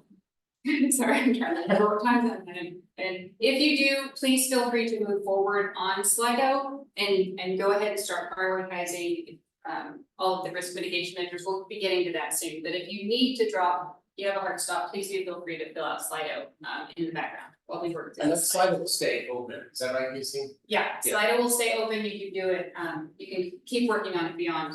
Yeah, so if you don't have time right now, we can keep working at it at a later date, that'll be fine. We're trying to get, you know, use our time. That's the best. Okay, so let's go ahead and walk through natural gas. So here we obviously have 3 service providers in the state. They all serve multiple regions, so this gives our potential sample size from 1 to 3. And we did get responses from all 3 of them, so our actual sample size is the same as our potential sample size. So here we have our matrix for natural gas. For this subsector, the risks most often, or the threats most often prioritized were the human caused threats, so cyber attack and physical attack. These cells that are outlined in boxes here have higher rankings, and they were largely driven by exposure. And so you can deduce then that the exposure rating for the Portland metro area was lower relative to these other regions for lightning and cyber attack. And then here, this higher ranking was largely driven by impact. And you guys did end up with a higher vulnerability ranking for physical attack relative to some of the other regions. So along with the Northwest and Willamette Valley regions, these higher rankings were largely driven by exposure and adaptive capacity responses. So here we have a snapshot of the information we got on adaptive capacity maturity of implementation of these measures. And with natural gas in general, we got the majority of the responses were that these adaptive measures were already optimized. That was the most common response across the regions and across the majority of the measures. And that's illustrated here on the left. You can see cyber attack, that's 100% optimized. Physical attack is on the right.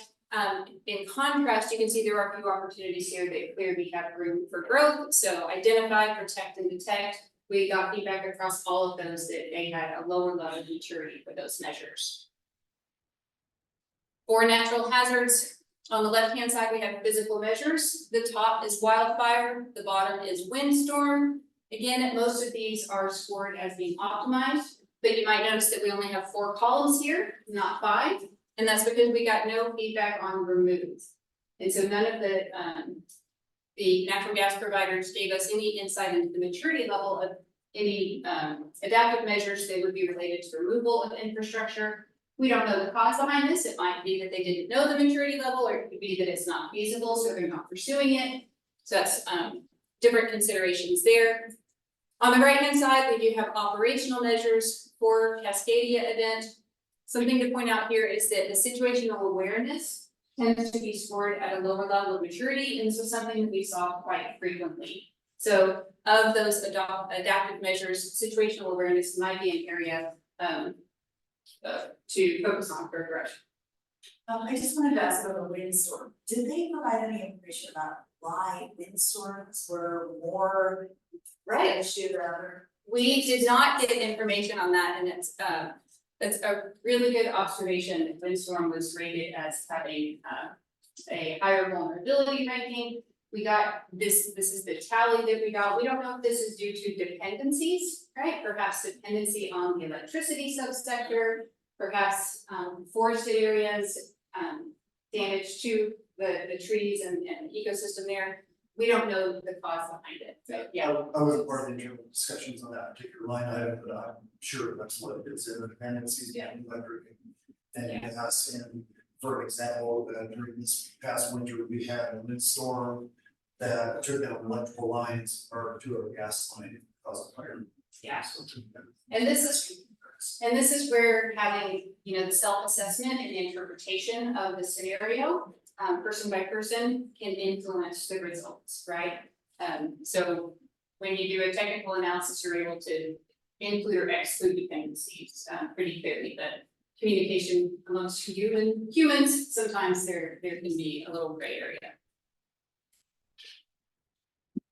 Okay, so another check-in, want to know what resonates with you, what you disagree with, something that you want to inform us about that should be on our radar as it pertains to natural gas in the Portland metro.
I'm gonna give you about 1 more minute and we'll go ahead and move on to liquid fuels.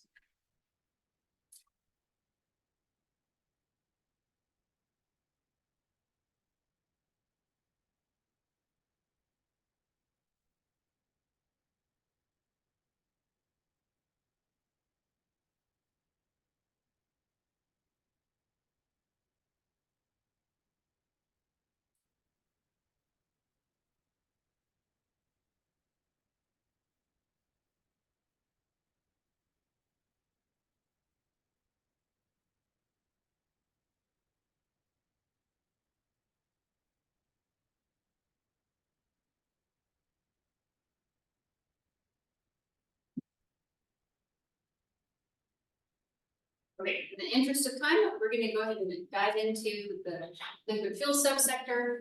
So we had 13 companies participate in our survey. Our sample sizes here ranging from 7 to 12. The Portland metro area was 10. And here we have their vulnerability rankings. The threats most often prioritized by this subsector were cyber attack and winter storm. And these higher rankings for Cascadia, largely driven by impact. This is probably not surprising, given the location of these regions. And then in the eastern region, for the threats of flood, lightning, wildfire, and windstorm, these were largely driven by adaptive capacity. So you can deduce therefore that your region likely had more mature scores for adaptive capacity for these threats. And then another thing to point out with physical attack is that a lot of these scores we know are artificially low. So your region is actually the only region that we got feedback for potential impacts as it relates to physical attack. So every other region you can see is bolded _3, they actually all got the same score. And we know that these would be higher had we had any information on impact for them. For liquid fuels, here's the snapshot of adaptive capacity maturity for human caused threats. So again, cyber attack on the left, physical attack on the right. You might notice that these are identical. We got the exact same proportions for maturity across all 5 of these categories. Some of the detect, respond, and recover for both of these had some indications that these were just now evolving. We couldn't create similar figures for the natural hazards. So again, we did the technical analysis here. So all that data is a very different structure. So we can't create a snapshot there.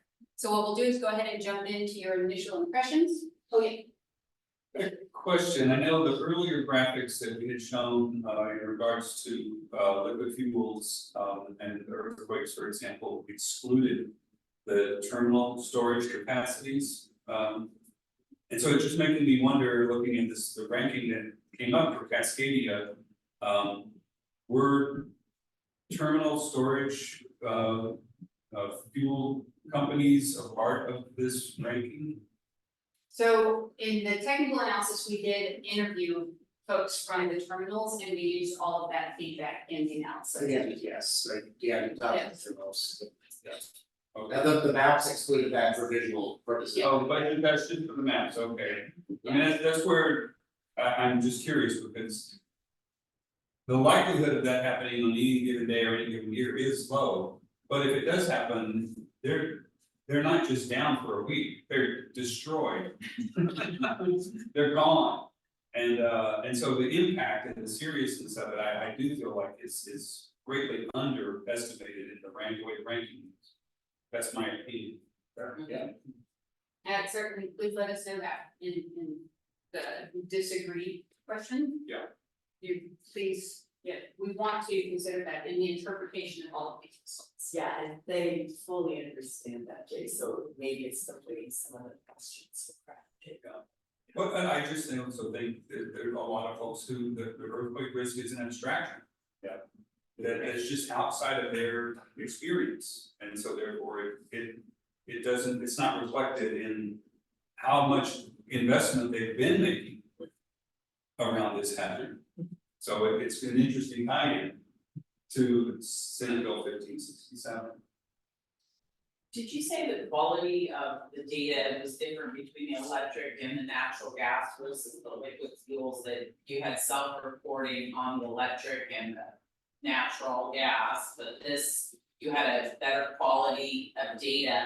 And I find it really interesting that you see so many in the high category in the liquid fuel, but when you have the self-reporting from the electric and natural gas, that did not appear at all. So that makes me question, you know, the reliability of what the self-reports might be.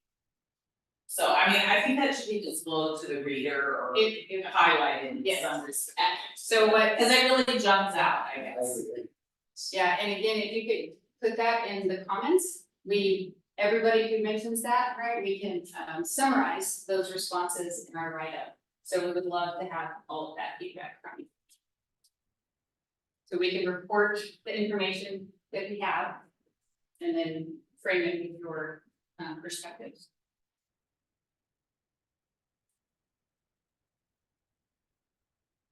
Well, and I guess that gets back to the question of your energy security study. is that the basis of your actions and recommendations are based on how the company self-assessed their risk. If that creates then how you prioritize what you're taking. So now, looking at this chart for liquid fuels, winter storms in the Portland metro area would be the top #1 thing that you would be addressing in your strategies for risk mitigation. Compared to at least a step down for Cascades productions.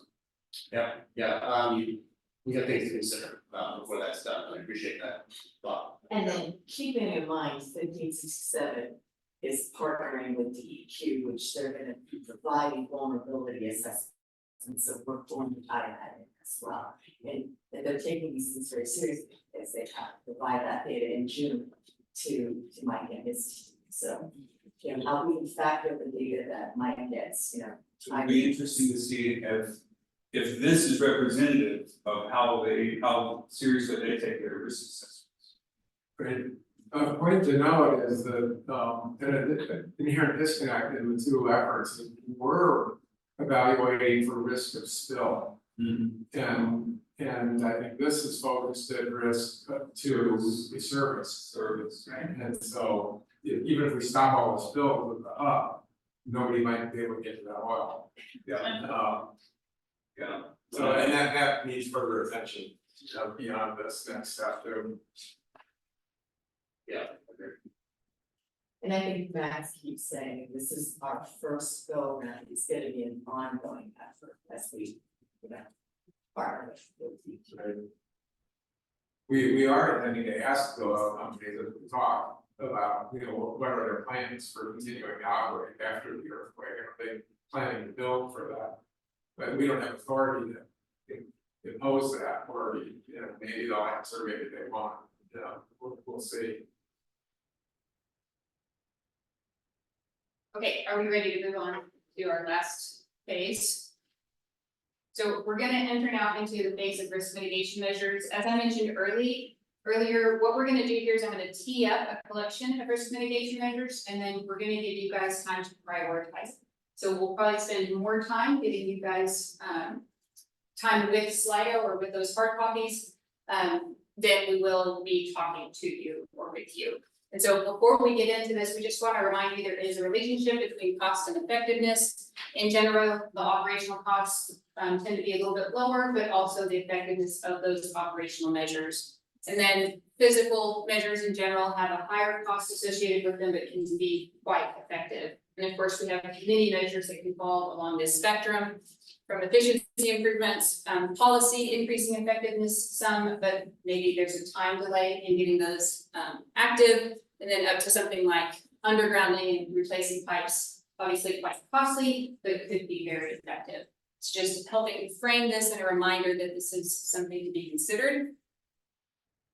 And as I mentioned before, we're going to start with the high level all systems approach. So looking at mitigation measures that could apply across all 3 subsectors. We're starting here with physical measures. I'm not going to read all of this to you word for word, save everybody's time there. I'll just highlight a few notes. We're starting with drones. So this is, increasing our ability to inspect, for example, amidst an emergency. We have 3 different options under redundancy. On the right-hand side, we have system segmentation. So this is subdividing that energy system so that when something is damaged, we can isolate that damaged area. And if you go down to the bottom, we do have protect.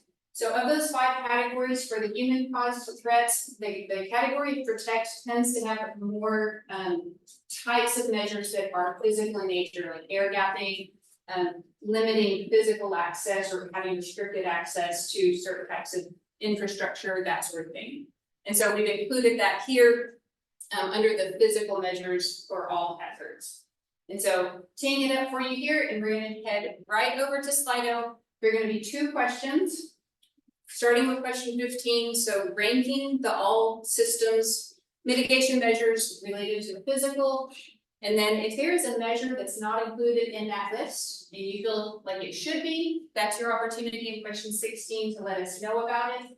If you're filling this out by hand, just put a little number next to the circle in your options under the question, and that's how you can tell us your ranking order. So number 1 is the highest priority ranking. And again, online, particularly here, if you can raise your hand when you're done with these questions, let us know that you don't need more time.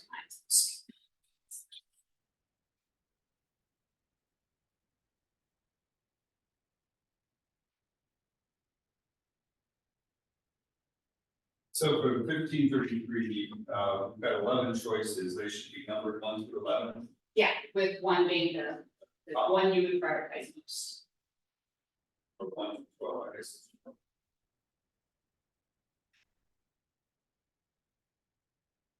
And on the hard copies, there will be some where they spill over to the next page, so just I check as we go through each one. You know what time is say long, that's good, good.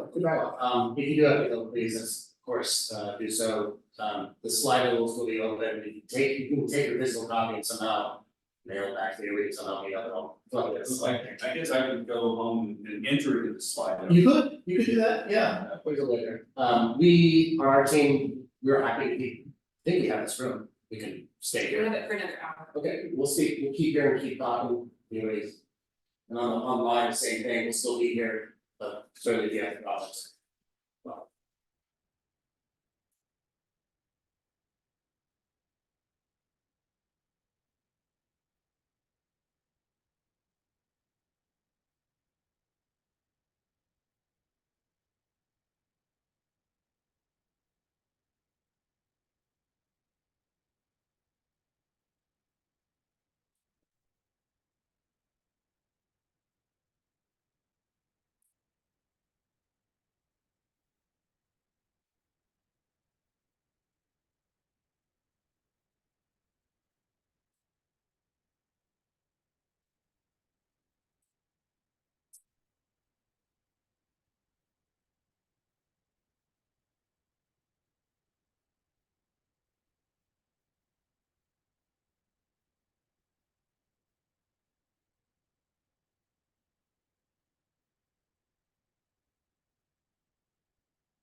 Wait 1 more minute and we'll move on to the next section.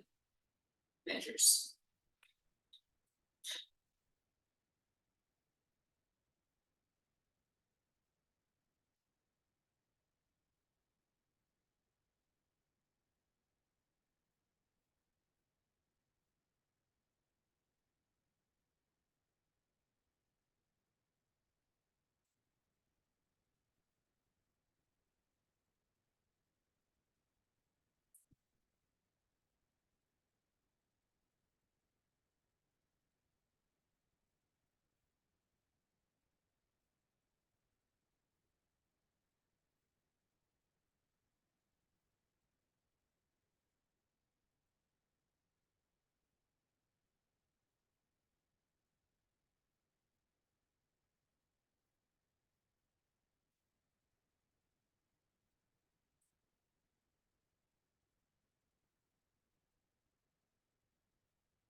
Okay, so we're gonna go ahead and move on to the operational measures. So we're still at the all systems level, so this high level, these could apply to all of the subsectors.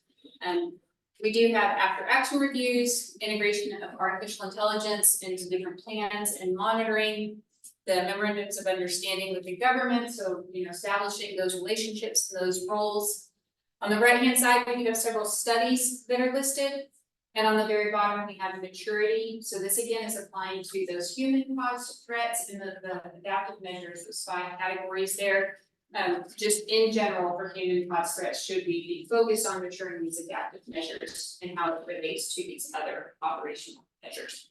And so heading over into Slido again, you're on questions 17 and 18 now, specific to operational measures for all systems. It's gonna be the same approach, rank all of these or prioritize all of these in your perspective, and then let us know if there's any mitigation measure there that you think that isn't present that you think should be added.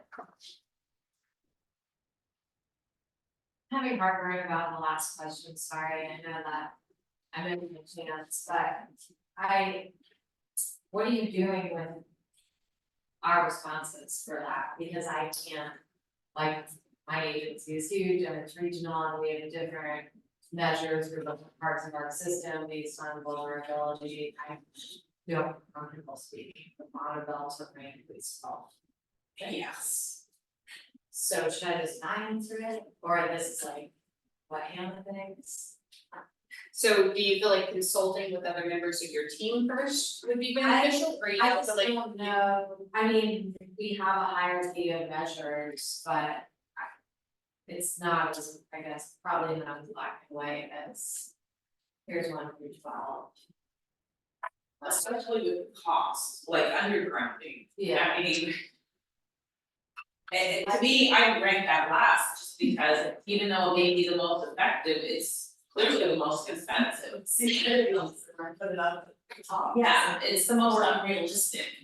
So I mean, I guess, I think you asked the right question, how is it gonna be used in this order? Are you gonna? Can you share what Bonneville's priorities are in your comments? I mean, you don't have to do that. Well, we need to have another conversation with you guys, I mean. Yeah. Yeah, so I guess I feel like the question is, kind of simplifying. It's making it too simple, especially for all sectors, because I can't speak for schools and gas at all. Right. Yeah, so it's kind of a restriction as part of this project, right? We have to simplify it in order to get started and stay within the scope of the project. This, as Deanna mentioned before, this is a first step into a document that will be evolving over the years and changing. If you don't feel comfortable ranking them here, you know, we're already gonna connect and we can talk through it with you guys specifically of gleaning enough information from you so that we can understand. Our big goal here is understanding what are the most pressing things that need to be addressed in the Portland metro area. And so if it's not within this structure, we'll talk and figure out, you know, what structure you're able to share that insight with us. Right. And we're happy to work with you on that. So. Yeah, because for us, depending on the asset, it's like, well, substations have a lot more physical security needs than transmission lines, which you know, have their own management program, which has its own identity. So, yeah, all right, I'm just putting it in your additional risk mitigation measure. Okay, yeah. And I have the exact same observation, the systems are so complex, even with things like, what mitigation area would be, right, and beyond this. That I just wrote in the front page, please feel free to contact us for additional discussions. Yeah, so it's just to oversimplify. Hugely complex systems. Yeah, okay. And, you know, another thing to remember is that these are public meetings designed for folks like that are largely present in this room to have a lot of insight and specialty knowledge, as well as folks that maybe don't have any. And so it could be that you just have so much rich knowledge that we need to get more detail with you, and that's great. We would love to spend more time with you if you're willing to share with us. Okay. So we'll see if this is detailed enough that you do feel comfortable ranking anything here. It's gonna be the same structure for the 3 subsectors. So here we're focusing on electricity. This is getting into a little bit more detail. So we've taken a subset of the threats. For this region, we're looking at Cascadia, human caused threats, wildfire. In the feedback, these the large providers tended to express more opportunity for growth relative to the smaller providers. And then we have wind and winter storm. The items in bold, they directly fill a gap that we were able to identify based on the feedback from the utility companies and then literature review as well. And so those are highlighted in bold just to draw your attention to it a little bit. We do have physical on the top, physical measures on the top, operational on the bottom. And so what we're going to be asking you to do is rank these in those two categories again. So ranking all of the physical measures, it's across all the threats. So we're wanting to understand across these threats, which of these measures would you prioritize as most important? And then doing the same thing for operational. So I'll hop over to the questions real quick, just to draw your attention to the number of questions that you're on. So it's questions 19 through 22. Your 19 and 20 are the physical, prioritizing them, entering any that we need to know about. And then 21 and 22 are focused on the operational. The first were physical, did I say physical? Oh, and the second are operational. So I can leave it on this slide here if you want it for reference. And give you a minute to work on prioritizing these.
If we are running a little over, obviously, so I'm gonna give you about 1 more minute to wrap up and then we'll move on to natural gas.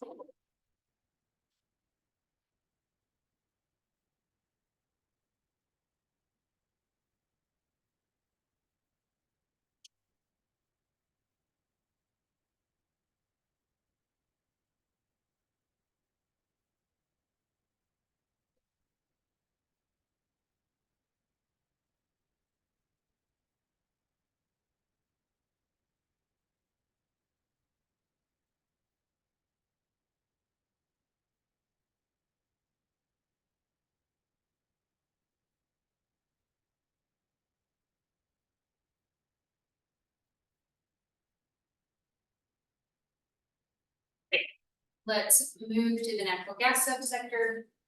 And so now we're looking at the threats of Cascadia, physical attacks, wildfire, and windstorm.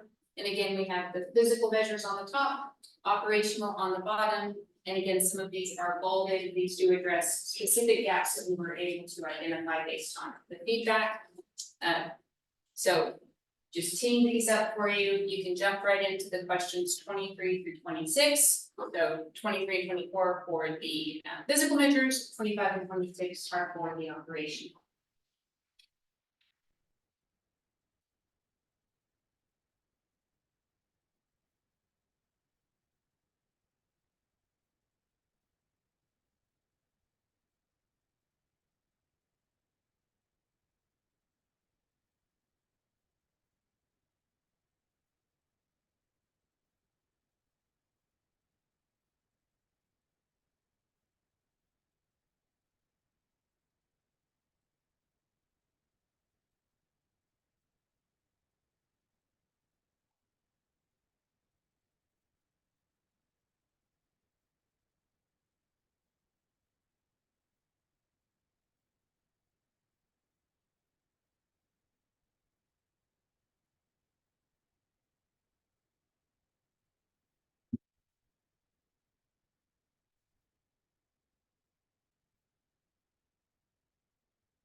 I'm gonna go ahead and just tee up liquid fuels. You guys are helping. I can see you're working hard. I really appreciate it. I'll just let you go right into liquid fuels as you're ready. So you know the routine now, physical on the top, operational on the bottom. For liquid fuels, we're focused on Cascadia, human caused threats, wildfire, wind, and winter storms.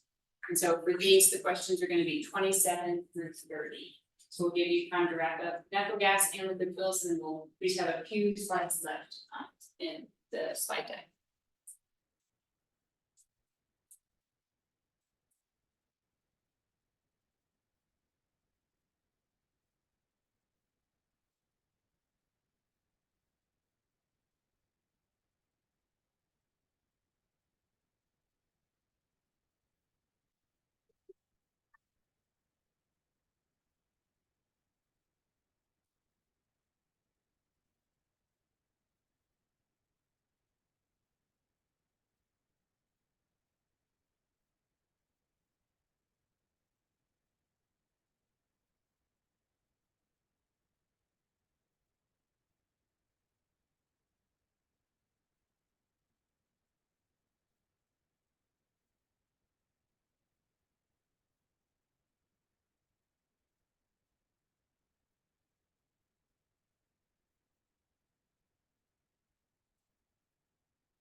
Okay, folks, we're gonna go ahead and move on. You can keep working. We're just gonna wrap up and get some final comments. So just for our next steps, we talked earlier about all of our stakeholder engagement efforts. So we do have the project rollout. That will be our next round of stakeholder engagement. So we will obviously be taking all of this feedback across all of the regions and using your perspectives to inform how all of this data is framed and prioritized in the final report. And then we'll have a meeting to present that to everybody. As you're in the middle of Slido, I know some of you are still working, just highlighting questions 31 through 33. Again, opportunities for you to speak to us. Question 31 is specific about your region. So I have heard several comments today about the unique characteristics about the Portland metro area that many of us are familiar with. Please highlight that here if you haven't yet done so in Slido up to this point. Let us know any concerns about your region that you feel need to be on our radar or emphasized. Question 32, any comments or feedback in general? Anything at all that you want us to be aware of? And then question 33, what can Odo do moving forward to better serve your needs? And then, Oh, this is a very nice thing. Thanks very much. I get a break from my. Okay, well, so you're still working on Slido, but I'm just gonna talk about another initiative that Oregon Department of Energy is working on. So we're also developing an Oregon energy strategy. And so Odo is leading this work, but we're working with a variety of different state agencies, DEQ, Business Oregon, QC, all helping to develop an energy strategy for Oregon. Which is interesting because we were just talking about a very important trade-off conversation around resilience. And so this is going to be very important to developing an energy strategy. How can we take a look at the variety of pathways? You know, the state in general has robust energy and climate goals. So how can we do it? How can we get there? How can we direct policy, technical assistance, investment within our state on specific pathways to meet our goals? And so the energy strategy is an opportunity for us to develop a plan of how we could do that. And so there's won't be a set linear plan so much as this energy strategy will be an evaluation of the options ahead of us. And so it goes back to kind of those trade-offs of what are the opportunities within meeting our goals, what are the economic impacts, how can we maintain reliability, the energy security plan dictates that we need to, but also what are the economic opportunities or how can we maintain affordability, what can we take a look at. And so it's exciting, we're starting to develop the energy strategy. What we're developing is a report that will be due the legislature and the governor's office in November 2025. So we're just at the beginning of this process. So this is an opportunity for me to kind of highlight, just as you've seen with this energy, the security plan, stakeholder involvement, impact and feedback. It's really important that development, and it will be for the energy strategy as well. And so we've got a webinar coming up June 3rd that I would strongly encourage people to attend and offer their impact, their thoughts and ideas, just as much as the security plan, a larger energy strategy, how we talk about those trade-offs when we're talking about undergrounding lines, we're talking about transitioning more electrification, what's the future role of fuels within our state. We're taking a look at all those things and stakeholder impact from everybody, a diverse group, experts, as well as the general public. It's going to be critical to have us having a really successful and robust energy strategy. And so it's a really big thing that I'm trying to condense and say really quickly. So I will stick around if people have more specific questions about kind of the development and what's coming going forward. But I would just highlight, please join us in our webinar. We are going to be focused on kind of updating people on what's going on with that development, as well as saying, okay, we're going to start developing work groups, listening sessions, going around the state through the opportunities to get involved. And please come. So how much is the energy security plan that you're currently working on informing the energy strategy? Well, we'll see. It depends on what we hear from stakeholders. So I would say quite a bit. But we'll talk to stakeholders about that. Okay, we've got these end goals. So let's do some energy modeling. What are the different opportunities within electrified transportation? How does that change everything? What are the resilience concerns? But if we hear from stakeholders, they say, don't worry about that, which I doubt. Then that would be I want to say model to be less important, but I don't think that's what I hear. And does this strategy tie into what I'm trying to remember now the new name, what used to be the Oregon Global Warming Commission? and kind of its work. It's got a new name now, I think, or it's. Yeah, but it will be independent of that. Independent. Yes, so that's why we'll need stakeholders, so we'll have other state agencies will be involved in this and providing input. But there will also be an advisory group that stakeholders can join, the public, to contribute to that. As well as we'll do a variety of working groups, listening sessions. The working groups will be focused on specific areas, let's say transmission lines or fuels or something like that. And within those, we'll certainly be talking about resilience, we'll be talking about affordability, we'll be talking about all these different things and how do we evaluate those trade-offs and the economic impacts and the health impacts, equity and all the other concerns. It's a lot, but. Isn't it more aimed at the pathways to reaching the GHG goals of the state? I mean, that's kind of what the state energy plan is, I mean, as I recall the legislation. Yeah, you're right there, so that's the end goal, and so how can we get there? And how can we maintain resilience or maintain affordability? We get there, if different paths, stray away from that, is that something we want to evaluate? What are some false recommendations or what we do? So with that. Yeah, no, the bigger issue that I've been concerned with is just how all of these state programs and policies find their alignment. You know, in the long-term 2035, 2050 vision of where we want to get to, just making sure they're not all, you know, parallel universes of effort, but they're not tied together with goals that get us where we want to go. Sure. I would say that one, so that's why we do an energy strategy, to get us all kind of going in one direction, or coming to some kind of consensus. General direction, it's not gonna be one linear path, because things are gonna change. But I also highlight, just like the energy security plan, it's gonna be an iterative process, this isn't just a one-shot deal. We're gonna have to do this a couple times to get updated as technology advances, as thinking in our state change. And so we'll have to evolve that, but the general idea is to get us all going in the same direction, policy wise, investment wise. And I would also to add, Jay, to your point is, at Odo, we talk about all these projects and all the work that it has ongoing every day. You can imagine, we're the energy office, of course, we talk about energy issues.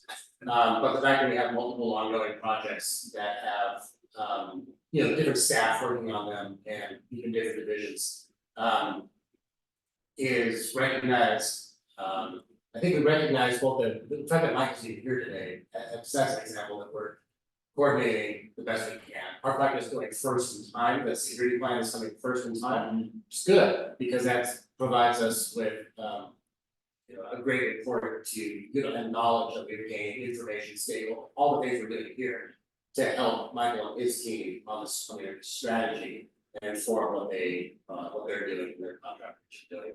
I will say that, you know, we're all led by our director banner at the top, the light working directly, so she takes a key interest in making sure that, to your point, all the work we have ongoing in the energy space is coordinated, at the lot, best we can. Right? Yeah. I think that's it, right, Brenda? Thank you so much for bearing with us, and please let your questions. We know we tried something a little different with the Slido and all that, so. We'll be able to make this more than just a one-way conversation. Thanks everybody online for bearing with us as well. Appreciate it, Brian.